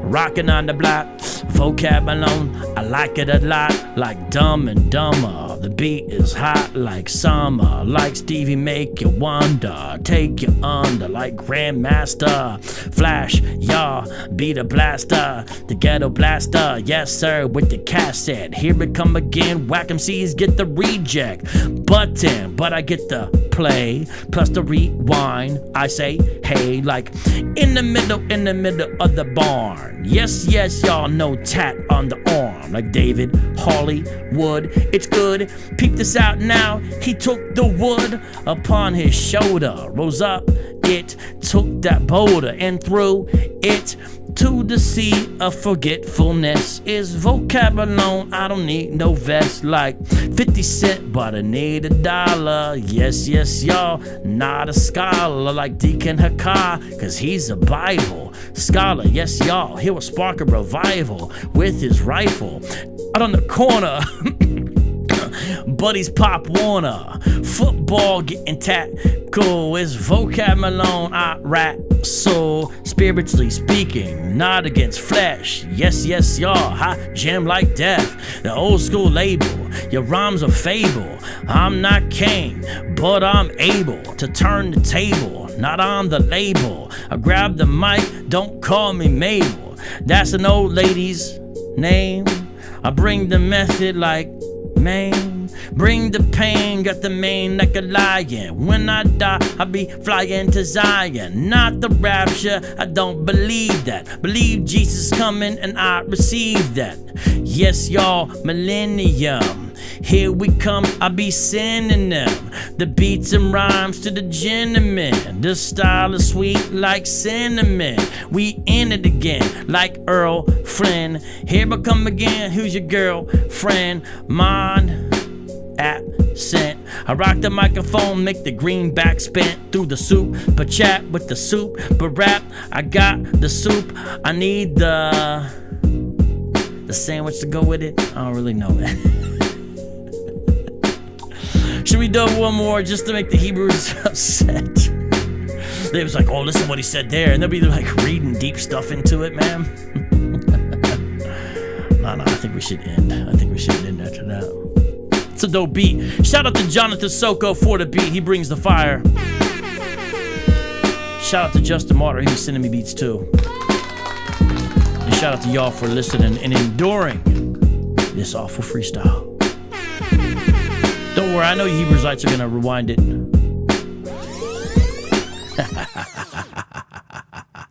Oh.